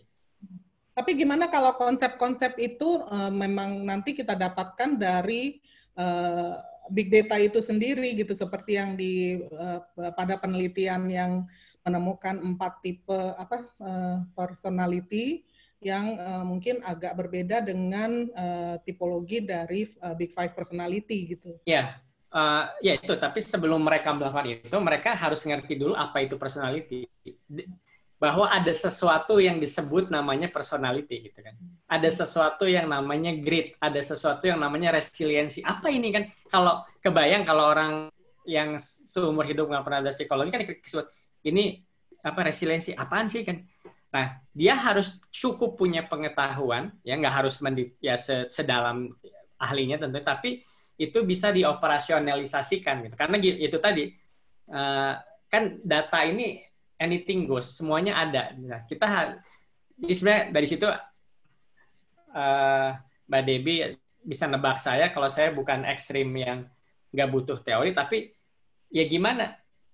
Kan data ini kayak apa ya, negara antah berantah gitu kan, banyak segalanya ada di situ. Nah, kalau kita nggak punya guidance apa yang kita cari, tahu dari mana kita menemukan sesuatu kalau kita nggak tahu apa yang kita cari kan gitu. Nah, jadi justru itu yang sulitnya tuh itu gitu. Seperti itu. Iya. Tapi mengambil datanya itu gimana ya, Rob? Misalnya saya tahu saya mau meneliti misalnya perilaku konsumen untuk produk apa ya, kosmetika dari Korea gitu. Jadi saya mesti kemana nih ngambil datanya? Nah iya, pertama memang ada data publik ya. Data publik ya ini harus kita cari sendiri. Pasti ada aja database publik ya, terutama kalau bahasa Inggris ya atau Twitter itu publik ya, kita bisa data, atau media online itu publik kan, kita bisa bikin program kecil yang istilahnya scraping, mengambil konten online yang publik, itu bisa gitu. Tapi memang bukan ideal karena data publik ini kan tidak didesain, data ini tidak dihasilkan dengan tujuan penelitian. Jadi biasanya sangat kotor. Jadi data cleaningnya itu biasanya wah rumit lah. Gitu. Atau ya itu tadi berpartner dengan pemilik data, dengan Tokopedia, dengan Gojek, dengan Blibli, dengan apapun lah, dengan Zoom. Biasanya itu yang dilakukan ya Rob, sama peneliti, berpartner dengan pemilik data itu. Ya, tapi itu tidak mudah karena itu kan swasta, mereka punya kepentingan sendiri. Mereka punya kepentingan sendiri, pokoknya beda kepentingannya dengan ilmuwan kan. Tentu pasti ada ada yang berhasil, tapi justru challenge-nya di situ menurut saya. Bagaimana dunia kampus dan dunia swasta ini bisa berbicara gitu. Sehingga karena dari pengalaman ya itu, mereka itu jangankan kepentingannya sama, bahasanya aja udah beda gitu. Yang satu bahasanya apa, yang satu bahasanya mau ketemu aja ini susah sekali. Gitu. Jadi sangat penting di era ini menurut saya bahwa ya dunia akademisi itu perlu reach out keluar karena data itu ada di luar di luar dunia akademis gitu sekarang itu banyaknya. Dan tapi swasta itu ya bagusnya harus mendapatkan insentif dan juga mungkin sedikit pengertian ya, dari publik, dari pemerintah misalnya bisa juga untuk sharing dengan para ilmuwan gitu. Dengan asumsi mereka pun akan memperoleh manfaat dari studi yang dilakukan. Oke. Ini masih ada satu, boleh nggak? Ya, silakan. Dari Miftahun Nikmah Suseno, kolaborasi riset antara perguruan tinggi dan lembaga atau instansi pemerintah sepertinya menjadi hal yang penting terkait big data ini. Kebijakan akan bisa diambil berdasarkan hasil riset big data. Kira-kira peluang ke depan seperti apa? Ya, di satu sisi positif dalam arti artificial intelligence, big data, misalnya ini udah menjadi buzzword, ya, industri 4.0 udah menjadi istilah publik yang di mana-mana. Jadi orang berlomba-lomba ingin melakukan sesuatu di situ. Itu positifnya di situ. Ada keinginan, ada semangat untuk ke sana. Nah, di sisi lain kita harus melihat resikonya. Kadang kalau orang terlalu semangat tuh ekspektasinya tinggi. Tapi seperti saya tunjukkan tadi, ya big data ini bukan sulap yang bisa menjawab segala macam pertanyaan kan gitu. Nah, jadi itu tadi, jadi sangat penting ada dialog terus-menerus antara semua pihak untuk mengerti, menempatkan big data, riset big data ini pada tempat yang tepat gitu. Karena ini semua masih baru, akademisi masih baru juga, industri masih baru, pemerintah masih baru, jadi tapi justru kesempatan untuk merumuskannya secara bersama, kira-kira gitu, Mbak Debbie. Ya, terima kasih. Robi, masih ada waktu untuk berada di sini atau? Ya, boleh. Ada komitmen lain? Kalau masih ada, masih ada pertanyaan. Oh, ini ada pertanyaan kalau ini udah dijawab ya. Penasaran antara Python dan R yang mana yang lebih sesuai digunakan dalam penelitian big data ya.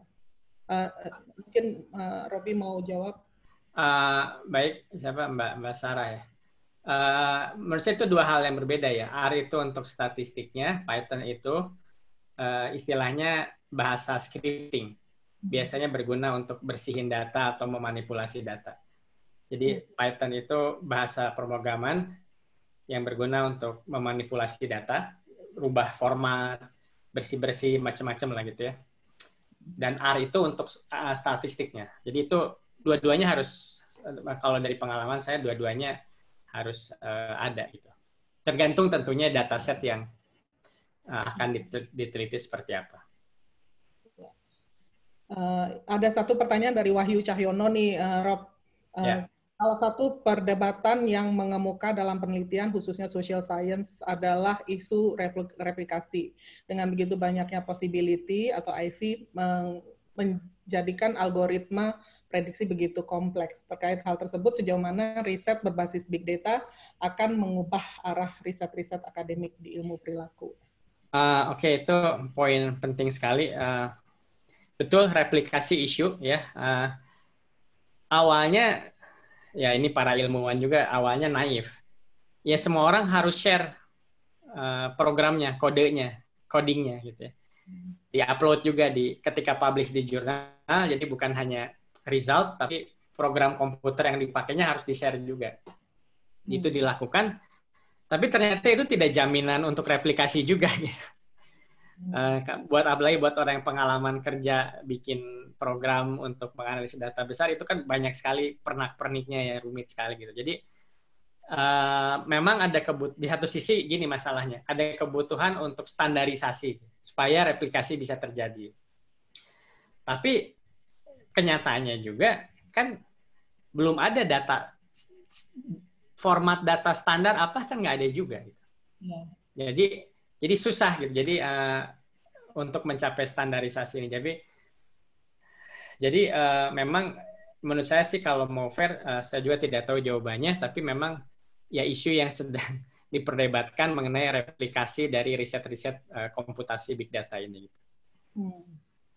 Yeah. Apalagi jika menggunakan data milik perusahaan, karena dia mau lepas untuk riset A, belum tentu dia mau lepas untuk replikasi kan datanya. Jadi jangankan replikasi, datanya aja nggak bisa diakses kok gitu kan, karena datanya milik private perusahaan kan, ya itu masalah gitu. Jadi betul itu masalah yang harus diatasi. Tapi mungkin ada pertanyaan juga mengenai apakah data sebuah perusahaan itu bisa dianggap sebagai big data karena mungkin dimensi masifnya itu belum tercapai gitu, Rob. Jadi belum masif gitu. Ya, pertanyaannya perusahaan mana gitu kan? Kalau Tokopedia, Gojek ya udah masif gitu. Kalau Facebook, kalau Facebook penggunanya udah 2 miliar gitu kan. Jadi ya. Maksudnya perusahaan yang memiliki, mungkin saya tidak lengkap. Maksudnya perusahaan yang memiliki platform digital yang sudah populer, yang sudah besar ya, kayak Zoom, penggunanya udah ratusan juta orang gitu. Nah, jadi intinya kita lihat aja di handphone masing-masing suka pakai app apa aja. Gmail apa nah itu perusahaan-perusahaan itu loh gitu. Kalau kita punya akses ke perusahaan itu ya alhamdulillah kita bisa akses, tapi kalau enggak ya susah juga ngomong gitu. Ya. Kalau Rob, pengalamannya Robi sendiri berpartner dengan siapa nih yang pemilik data itu selama ini? Kalau dari pengalaman sih memang sulit, apalagi kita di Indonesia ya, tapi kita pakai data Twitter. Dan Twitter itu karena public. Data public. Twitter menyediakan asal usernya tidak private, kita bisa gunakan, tentu ada batasannya itu, atau data perusahaan internal dengan klien. Ya, jadi memang ini terus terang saja, jadi memang salah satu alasan kenapa saya bikin perusahaan supaya punya lab sendiri, karena sebetulnya ya kalau nggak susah gitu, karena kalau menurut saya itu jadi memang nggak ada standar itu tadi, jadi ya itu tergantung networking kita, lobby kita masing-masing terhadap pemilik data seperti itu gitu. Ya, mungkin nanti kesulitan kita adalah mendapatkan datanya, gitu ya. Kalau kita saya mempunyai motivasi yang tinggi untuk melakukan penelitian terkait big data gitu. Mau menggunakan big data, tapi kemudian dari mana saya dapat datanya ya gitu, itu barangkali yang jadi. Ya kalau itu menurut saya Mbak Debbie, kita bisa berkolaborasi dengan kelompok-kelompok yang sudah pengalaman duluan di situ. Biasanya ada aja gitu. Biasanya sekarang yang terjadi seperti itu. Kayak Facebook itu udah punya beberapa researcher yang rutin menggunakan data Facebook. Nah, nanti kalau kita kolaborasi dengan mereka itu bisa. Ya tentu asal kita menunjukkan kita punya kemauan dan kemampuan untuk melakukan itu gitu. Jadi kolaborasi sih kuncinya gitu, kolaborasi. Jadi itu tadi kan, ini kan semua interdisiplin. Ini semua kolaborasi. Ini nggak bisa sendirian. Ini bukan tipe orang yang belajar sendiri di dalam ruangan gitu. Nggak, ini orang harus keluar ke sana kemari dan membangun kelompok dengan berbagai disiplin ilmu gitu. Dan juga bukan hanya disiplin ilmu, tapi juga dari industri swasta kira-kira gitu. Oke. Ini Mas, Rob. Sebetulnya tadi ada ini adalah pertanyaan saya juga dan ini ditanyakan oleh Pak Herdian Maulana. Just want to confirm, apakah data dari YFLS Indonesia Family Life Survey sudah bisa dikategorikan sebagai big data? Karena baru 4.000 data gitu ya, Rob. Tapi dia menggunakan metodenya machine learning ya. Ya menurut saya sih bisa-bisa aja. Intinya kalau kita pakai metode machine learning terus ada konvergensi ya oke. Konvergensi itu artinya datanya cukup sehingga si algoritmanya menuju ke satu poin gitu ya, nggak kemana-mana gitu. Itu menurut saya sudah cukup.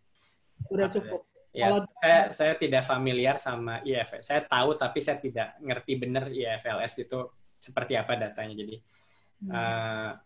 menurut saya sih tidak ada kategori fix. Oh ini big data, ini bukan, enggak. Makanya tadi saya di awal pakai tanda kutip karena big data ini sebenarnya cuma sebutan aja gitu, kayak cuma sebutan.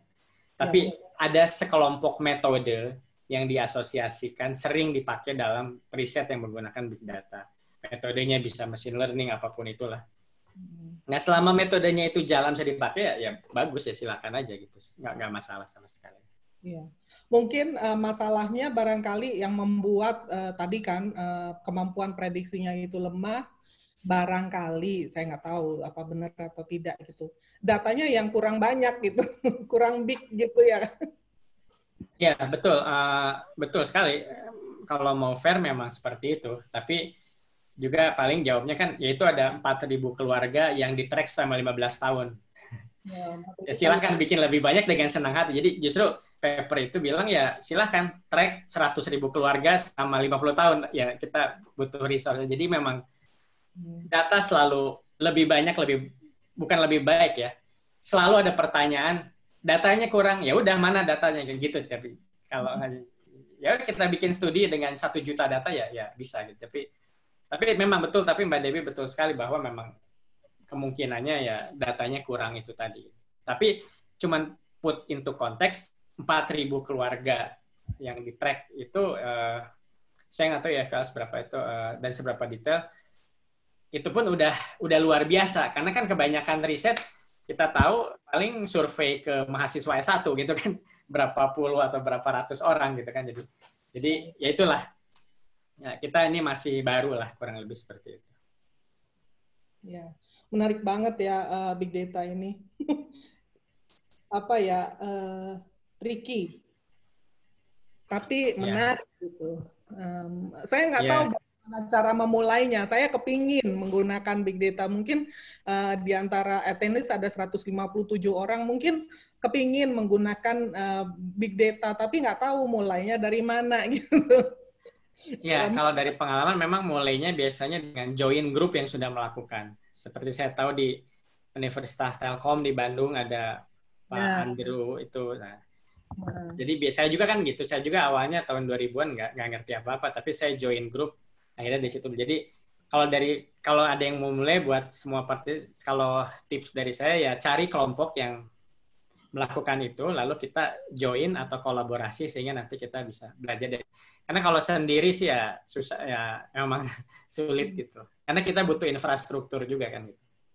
Iya, memang ini ada sih sebetulnya praktis dari psikologi sosial ya, Jo dan kawan-kawan, Bang Hamdi dan Agnes ya, berkolaborasi dengan Universitas Telkom, Pak Andri, untuk penelitian yang melibatkan big data gitu ya. Jo, muncul Jo.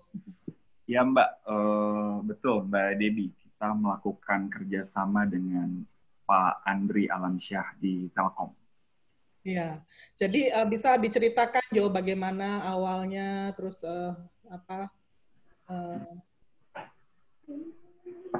udah berakhir belum? Kenapa Mbak? Bagaimana awalnya kerjasamanya? Siapa yang mendekati siapa gitu?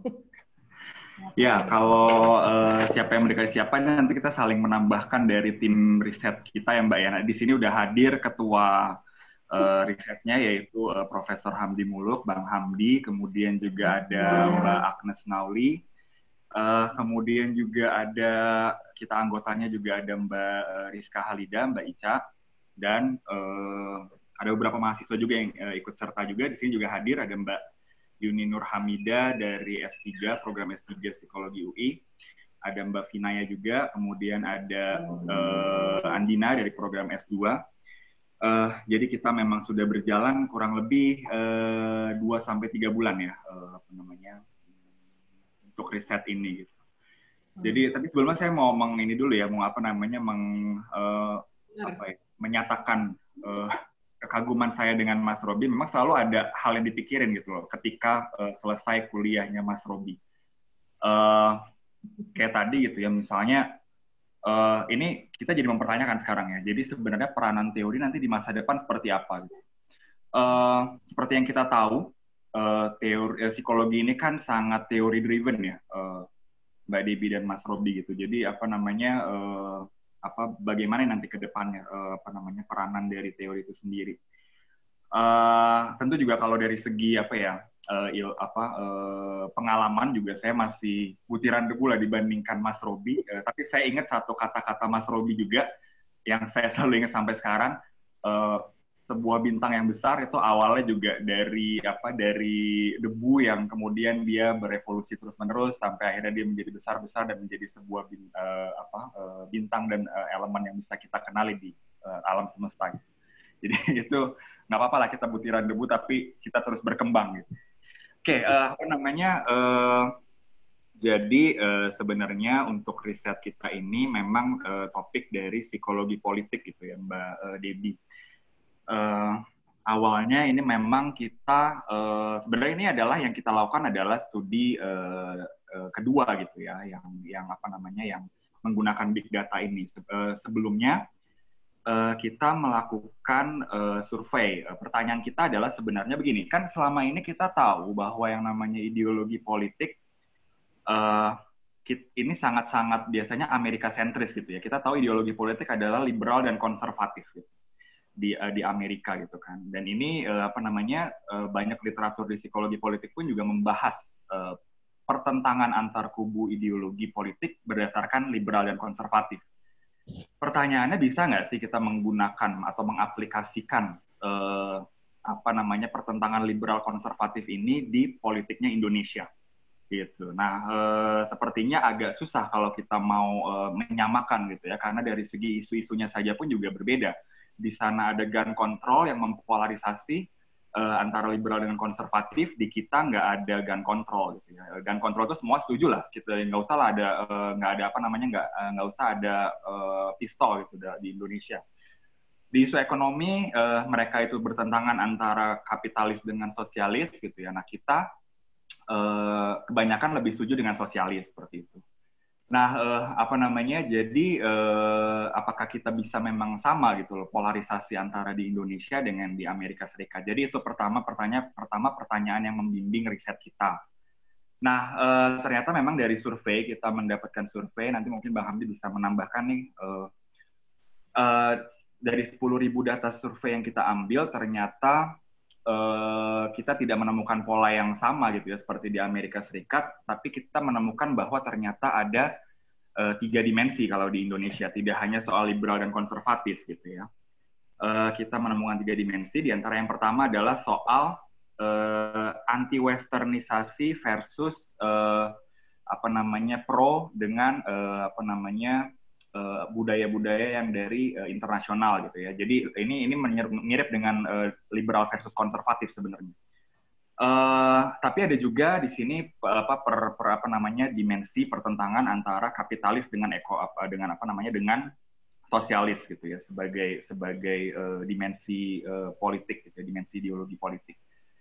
Tapi selain dari 2 itu, yang juga sangat prevalen dan ini konsisten dengan riset-riset sebelumnya di Indonesia, seperti risetnya Pak Saiful Mujani dan Pak Burhanuddin Muhtadi, bahwa seringkali di Indonesia itu terpolarisasi oleh isu agama, gitu ya. Jadi soal negara sekuler atau negara yang berlandaskan dengan agama seperti itu.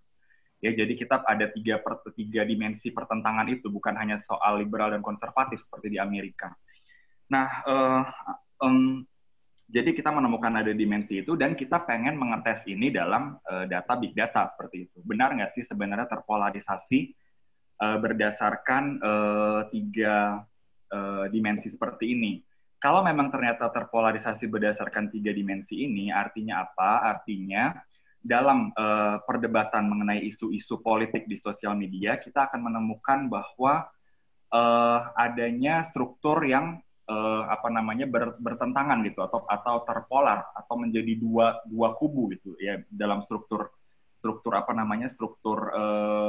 social network-nya gitu di dalam big data yang berseberangan gitu. Nah, yang berseberangan ini dalam isu apa gitu? Apakah di isu ekonomi, apakah di isu sosial seperti tadi liberal konservatif, ataukah di isu agama gitu. Nah, itu yang kita pengen melihat di big data kita juga gitu ya. Dari riset ini. Dan kita di sini memang bekerja sama dengan Pak Andri Alamsyah dan tim juga di sana dari Telkom University. Ini mungkin Bang Hamdi dan Mbak Agnes akan juga cerita banyak di sini. Karena yang pertama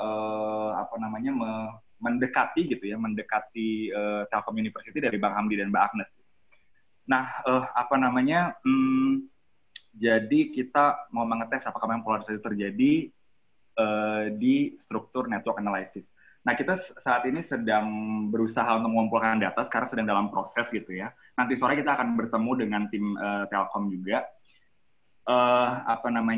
Kita sedang proses untuk melihat bagaimana struktur dari social network dalam big data ini terjadi ketika kita melihat tokoh-tokoh politik yang ada di Indonesia ya. Dari berbagai dimensi politik seperti itu. Jadi kita itu basically yang sedang kita lakukan. Tapi mungkin jangan tanya bagaimana algoritmanya pada saya, karena saya juga masih belajar gitu ya. Ini memang kita saling terus bekerja sama dengan tim Telkom. Tapi saya mau garis bawahi di sini bahwa kita juga punya semangat untuk menjadi interdisipliner gitu di sini ya, Mbak Debbie. Jadi kita tahulah bahwa kita mungkin tidak bisa lagi hanya tertutup gitu ya dengan satu disiplin ilmu, udah itu aja gitu. Jadi kita juga membuka diri kita dengan orang-orang lain gitu dari perspektif keilmuan lain yang which is mereka adalah semuanya adalah dari orang ekonomi atau orang ilmu komputer gitu dari Telkom gitu. Nah, kita tahu bahwa kita saling punya kontribusi satu sama lain.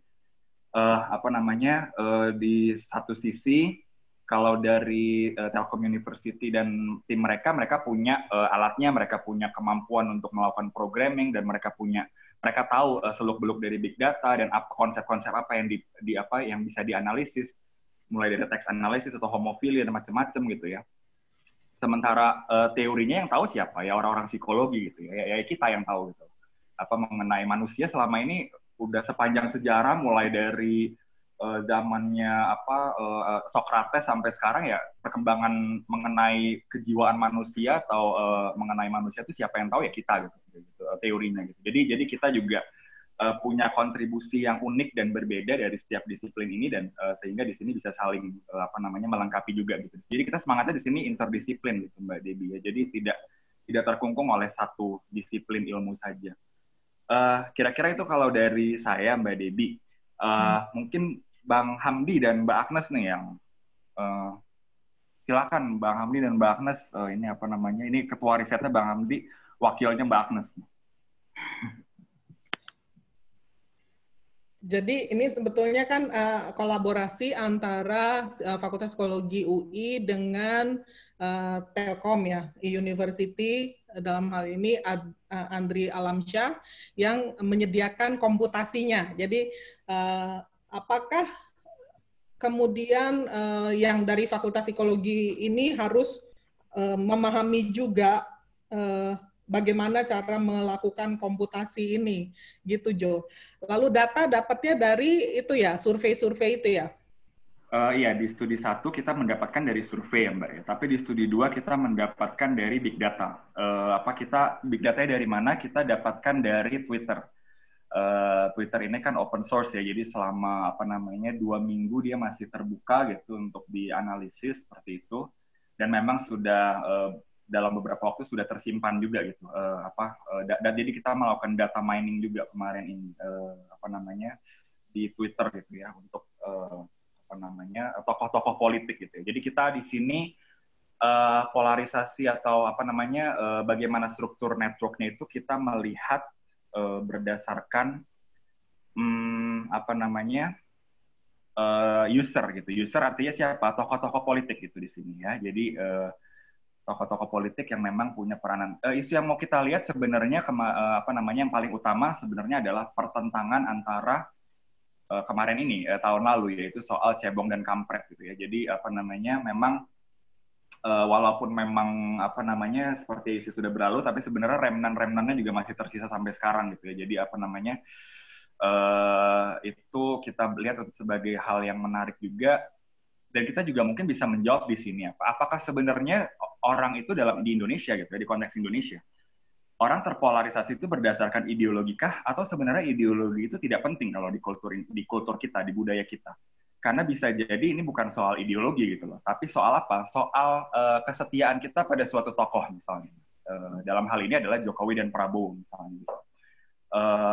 Bagaimana kesetiaan kita mungkin, dan jadi tidak berdasarkan suatu value atau suatu meaning ideologi, tapi berdasarkan relasi kita gitu dengan suatu figur publik gitu ya. Jadi ini hal yang berbeda jadinya. Jadi kalau kita lihat Amerika itu sangat ideologis, mereka liberal dan konservatif. Tapi ada beberapa negara yang tidak bisa kita aplikasikan seperti itu. Seperti Filipina juga sama. Mereka bukan negara yang ketika dalam panggung politiknya itu berdasarkan ideologi. Dan kalaupun kita ngomong ideologi itu antar negara pun juga bisa beda gitu. Jadi kita harap kita mendapatkan data yang menarik di sini, dan mudah-mudahan juga datanya bisa berkontribusi untuk Indonesia.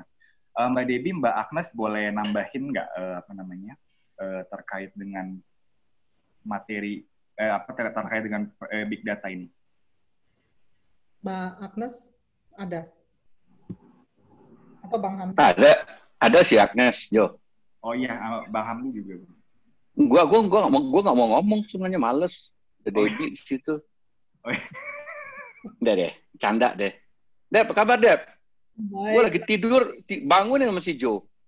Hamdi, apa kabar Bang? Woi, siapa tuh? Robi masih ada? Adik.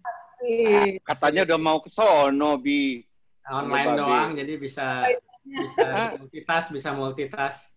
Oh, multitasking. Kirain sana. Tadi dia bilang Robi ke sana. Nggak jadi. Oh, nggak jadi. Demi ini dong nggak jadi. Kan kita mau ngomong psikolog. Jadi kita ngomongnya apa, Dep? Ya, nggak. Gue jawab dulu deh bentar. Itu ada si Agnes tuh. Ya, biar Agnes aja lah. Gitu. Gue sih manas-manasin doang sekarang. Iya, kerjaan lu gimana gitu, Bang?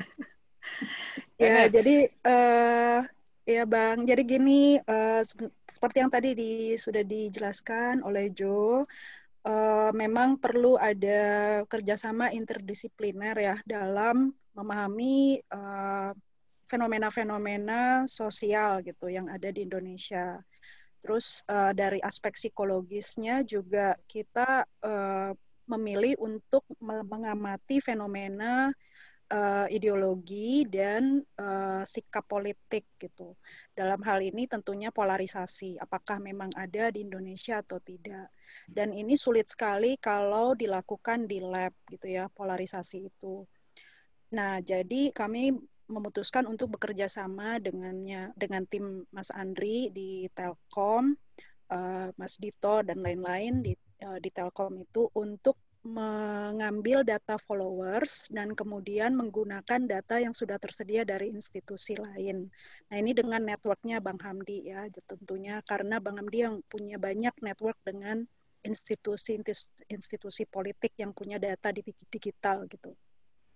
Nah, kemudian data ini akan dikombinasikan dan dengan komputasi tertentu kami berupaya untuk pertama-tama mengidentifikasi ideologi, dan itu memang tidak mudah dan tim Telkom pastinya nggak ngerti. Yang ngerti itu adalah teman-teman lab Sipol.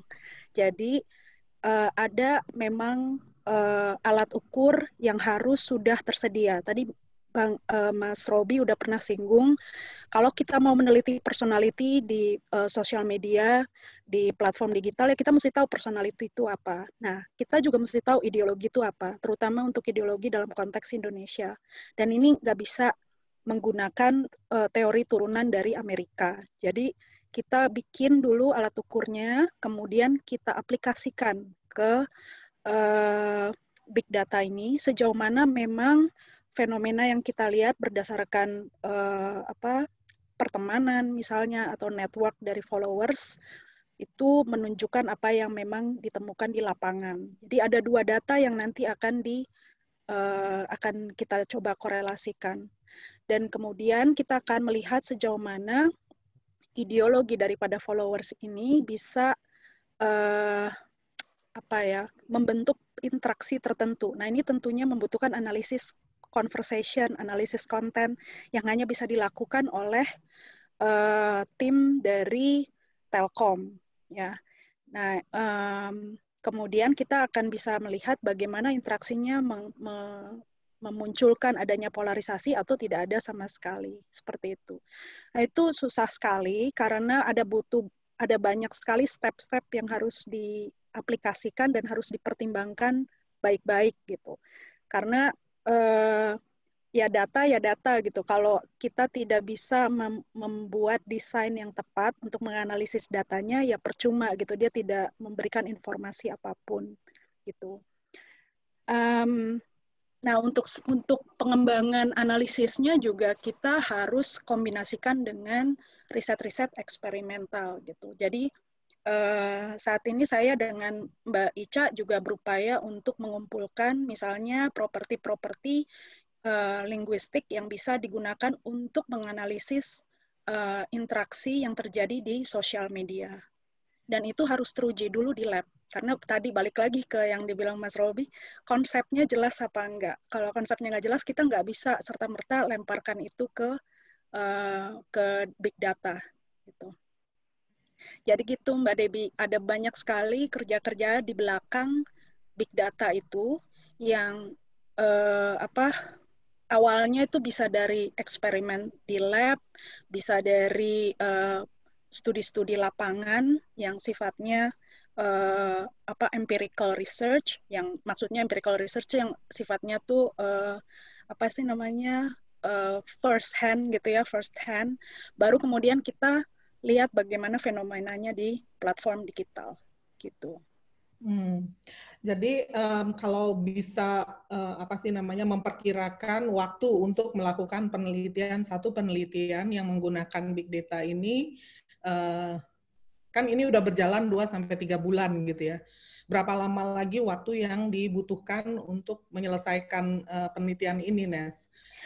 Ya, untuk jadi tergantung ya Mbak Debbie, kita bisa lihat dari network followers. Kalau dari network followers-nya aja kita nggak perlu terlalu banyak menggali-gali sampai ke konten ya kan.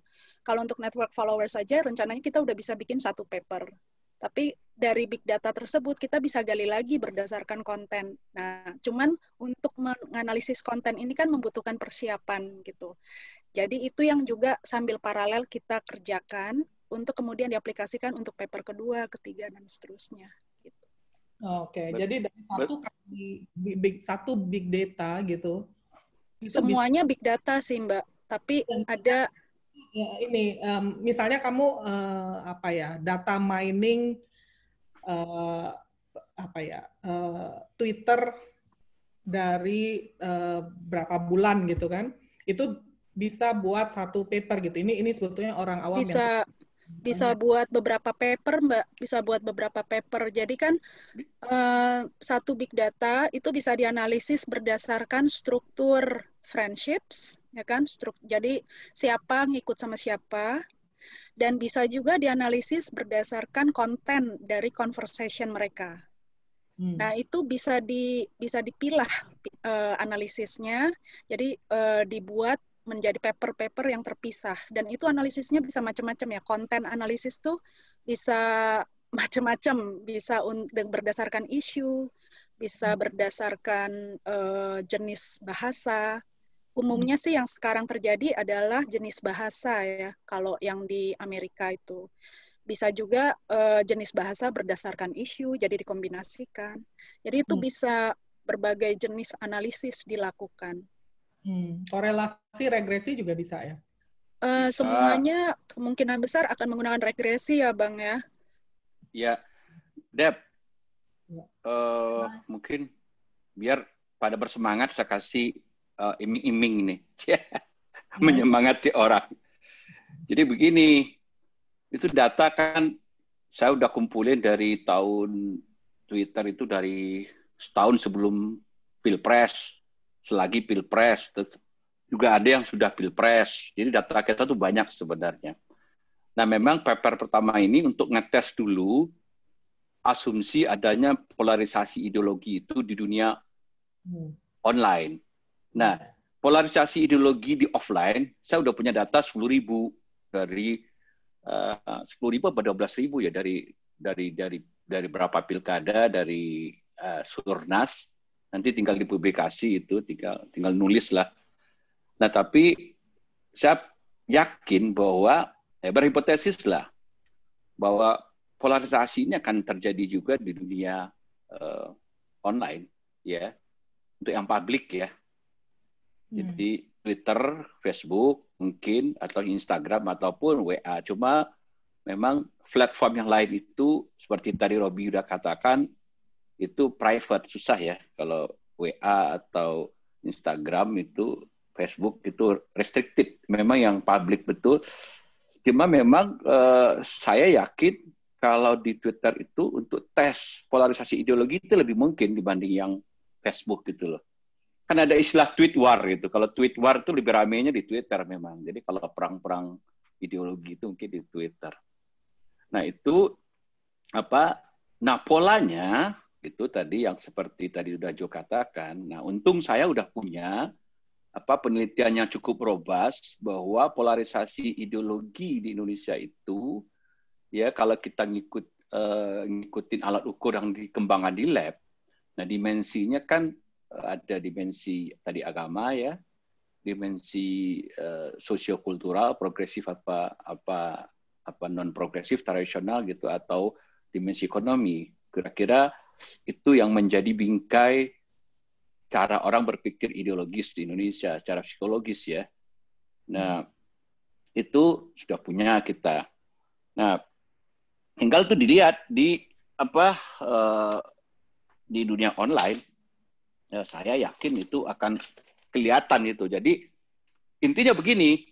Jadi kalau kita lihat pola-pola interaksi orang di dunia online itu, polarisasi politik mengikuti apa yang dihipotesiskan di lab itu harusnya kelihatan. Nah, tinggal sekarang yang menarik. Nah, kenapa saya bilang paper ini bisa kalau kita kreatif, konten analisis itu pertama kita bicara struktur itu harusnya tercermin. Kalau saya yakin sih tercermin gitu loh, ada polarisasi itu. Nah, sekarang misalnya kalau kita berutak-atik konten itu lebih seru lagi tuh. Saya bilang ke Agnes, coba Nes, kita lihat mungkin ada tercermin nanti polarisasinya dalam konten, misalnya dalam bentuk hate speech. Nah, itu ujaran kebencian itu loh. Yang sebelah sana ngomongnya apa, sebelah sini ngomongnya apa ujaran kebenciannya. Perang-perang fake news mungkin juga ada. Perang-perang hoax juga mungkin. Emosi juga mungkin gitu loh. Jadi akan ramai itu kalau kontennya kita kotak-katik nanti. Nah, tapi tahap pertama kita mau ngejar target dulu, memang kita buktikan dulu ada polarisasi. Ya. Apa, Deb?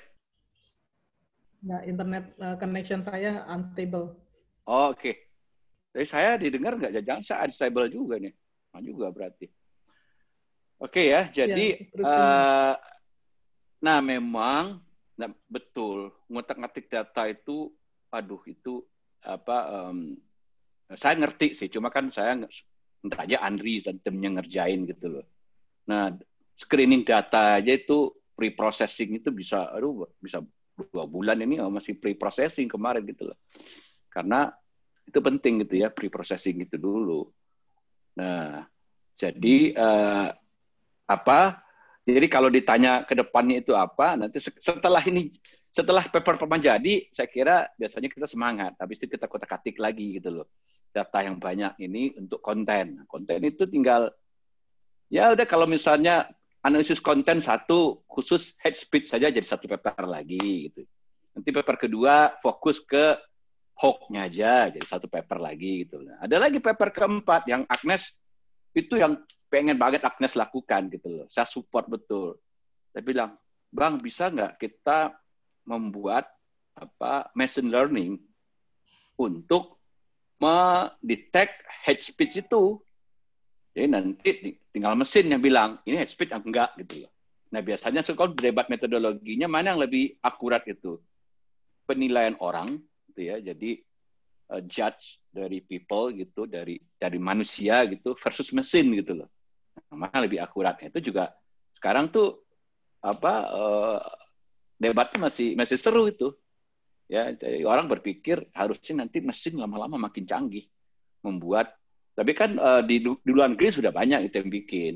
Coba bikin ya untuk detect fake news, hate speech, hoax, segala macam itu based on machine learning gitu loh. Dibandingin mana yang lebih akurat dari human evaluation gitu loh. Nah, tapi untuk kita kan hate speech di sana kan berbahasa Inggris gitu loh. Sini kan ungkap-ungkapannya bahasa Indonesianya lebih kaya lagi, macam-macam gitu loh. Dan soal anjay kemarin itu, wah, rame itu, menarik tuh. Pokoknya ini challenging lah, enak lah gitu loh. Gitu. Jadi mudah-mudahan yang dengerin saya ini pada bergairah. Wah enak ya, nanti bisa macam-macam kita bikin risetnya gitu, Deb. Ya, tinggal minta dananya ke Debbie aja udah. Gitu, Deb. Nah, dana yang dibutuhkan itu banyak atau tidak, Bang? Nah, sebenarnya sih kemarin itu satu kali mining data kalau ke Twitter itu bayarnya berapa ya? Sekitar 1 bisa 10 juta atau tergantung berapa jam, berapa itu si Andri yang hafal itu. Sebenarnya nggak gede-gede banget lah gitu loh. Kemarin kita keluar duit 30 juta untuk mining data udah dapat banyak kok. Gitu. Jadi hitung-hitungannya mungkin hampir sama aja kalau kita malah survei malah lebih besar lagi. Survei bisa ratusan juta gitu loh. Ya. Nah, tapi nanti betul yang kalian misalnya data-data yang private, nah itu tidak tahu kita harganya itu. Misalnya sekarang kita meminta data ke Gojek gitu, wah itu bisa dia hargain triliun kalau dia mau misalnya. Nggak tahu kita kan, nah, itu kan repot itu. Nggak tahu kita harganya berapa. Kolaborasi. Ya kan? Iya kalau kolaborasi, kalau menurut dia ada gunanya kolaborasi dengan kita, dia mau share. Kalau enggak ya kita nggak apa-apa juga. Itu lebih nggak jelas tuh harganya berapa gitu loh ya. Tapi kalau data publik kayak Twitter itu mereka nyediain kok, bisa kita beli kok. Gitu. Nggak mahal-mahal banget gitu loh. Kira-kira segitulah, Deb. Jadi data itu memang harus ada dana yang dikeluarkan untuk memperoleh data itu ya. Ya, itu. Sebenarnya kalau yang 2 minggu lagi jalan itu tuh free. Kita tinggal bikin script aja gitu untuk mining gitu. Sediakan mesin itu di main gitu. Nah, masalahnya saya kemarin kan datanya ada yang udah lewat. Setahun sebelum Pilpres gitu lah. Itu kan harus beli itu. Kalau udah lewat gitu, Deb, gitu loh. Ya. Iyalah. Iya, gitu. Kalau yang 2 minggu lagi jalan itu, nah makanya memang kalau enaknya kita punya perencanaan ke depan gitu. Jadi kita mau mining apa, kita udah tahu. Setiap 2 minggu sampai sebulan 2 bulan kita pantengin mesin untuk nyedot data gitu lah. Itu nggak bayar itu. Cuma kan kalau saya kan mikirnya belakangan kemarin barunya ngajuin hibah ke si Dede gitu, dikasih duit gitu kan, saya mau cari ini nih polarisasi gitu kan, dapat dari DRPM seadanya gitu kan. Tadinya mau join sama MIT tapi MIT-nya bubar gitu kan, ya sudah sama Agnes aja deh gitu loh, sama Andri aja gitu, sama aja gitu ya. Jadi tapi tetap baru kepikir, wah paling enak itu ngelihat polarisasi beberapa bulan sebelum Pilpres, ya sudah panas-panas itu, pas masa Pilpres, setelah Pilpres gitu loh. Nah, celakanya begitu, data yang sebelumnya harus beli, gitu, Dep. Ini ada pertanyaan nih, mungkin siapa yang bisa menjawab gitu ya. Dari Ibu Nur Siti Nugraha, dari No Limit Indonesia, jadi perusahaan yang sudah memanfaatkan teknologi Big Data. Untuk melakukan research kolaborasi itu sendiri, apakah ada ideal waktunya dalam menyelesaikannya, entah itu perhitungannya berdasarkan data yang diolah atau metode yang dipakai. Idealnya berapa lama dan seperti apa hasilnya? Ini mungkin sama seperti pertanyaan saya tadi ke Agnes ya. Ini kan udah berjalan 2-3 bulan gitu. Ternyata udah bisa membuat satu paper sendiri untuk analisis data 2-3 bulan ini ya. Ini Bang Hamdi atau Jo atau Agnes bisa jawab. Robi lah itu yang jawab itu. Robi masih ada nggak? Robi udah pergi ya. Bi, masih ada, Bi? Masih. Robi lah jawab itu. Kirain lagi itu. Pertanyaannya apa? Pertanyaannya itu research collaboration, apakah ada waktu yang ideal untuk menyelesaikannya, entah itu perhitungannya berdasarkan data yang diolah atau metode yang dipakai. Idealnya berapa lama dan seperti apa hasilnya? Hasilnya ya paper tadi ya. Tidak ada jangka waktu yang ideal, tapi pastinya ya minimal setahun lah gitu. Kalau dari pengalaman saya, kalau eksperimen tuh lebih lama ya, mungkin untuk 2 tahun kira-kira. Kalau observasi bisa lebih cepat asal datanya sudah siap. Karena ideal waktu itu tergantung tim kan, tergantung seberapa cepat tim kita bekerja, seberapa familiar kita terhadap datanya gitu. Kalau familiar bisa cepat, tapi kalau datanya baru, jenisnya kita masih raba-raba ya pasti lebih lama gitu. Jadi nggak ada waktu yang ideal kalau dari pengalaman saya sih. Gitu aja Mbak. Ya, thank you Robi. Baik, waktunya sudah 14.57, hampir jam 3. Sudah habis waktunya untuk tanya jawab. Mudah-mudahan tadi sebetulnya ya presentasi dari Robi itu cukup memicu pertanyaan mengenai big data ini dibandingkan dengan cara kita meneliti sebelumnya. Jadi barangkali kita yang terbiasa melakukan penelitian theory driven itu akan harus menyerahkan dalam tanda petik research question jelas. Yang penting research question jelas, konsep jelas, dan apa yang ditawarkan oleh data ini untuk menjelaskan dan memprediksi apa yang ingin kita tanyakan gitu ya. Jadi tetap harus ada pertanyaan penelitian dan kita tetap harus, meskipun kita bisa kolaborasi dengan orang dari komputer misalnya, dari IT, untuk komputasinya kita tetap harus memahami algoritma di baliknya, kita harus memahami sedikit banyak program di baliknya, lalu kemudian bagaimana term-term yang tepat, itu seperti tadi yang disebutkan oleh Agnes, term-term apa saja yang bisa kita pakai untuk memahami big data itu, gitu ya.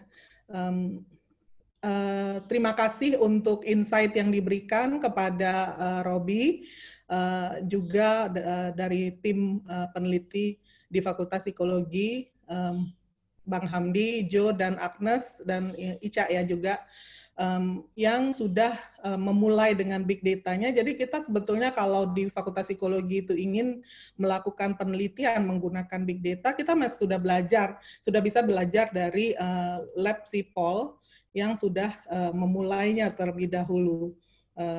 Jadi tidak mulai dari awal lagi, yang penting kita punya teman untuk berkolaborasi menganalisis data atau menjawab pertanyaan penelitian kita. Sampai di sini, saya berterima kasih sekali lagi kepada Robi dan kawan-kawan, maksudnya dan kawan-kawan tuh Bang Hamdi, Jo, dan Agnes, dan semua peserta yang sudah mengisi daftar hadir dan survei singkat yang sudah diberikan di kolom chat itu silakan diisi. Nanti untuk sertifikat itu akan diberikan ke emailnya masing-masing bersama dengan materi yang diberikan oleh Robi tadi barusan. Dengan demikian saya sudahi acara ini sampai di sini. Selamat sore, salam sehat untuk semua.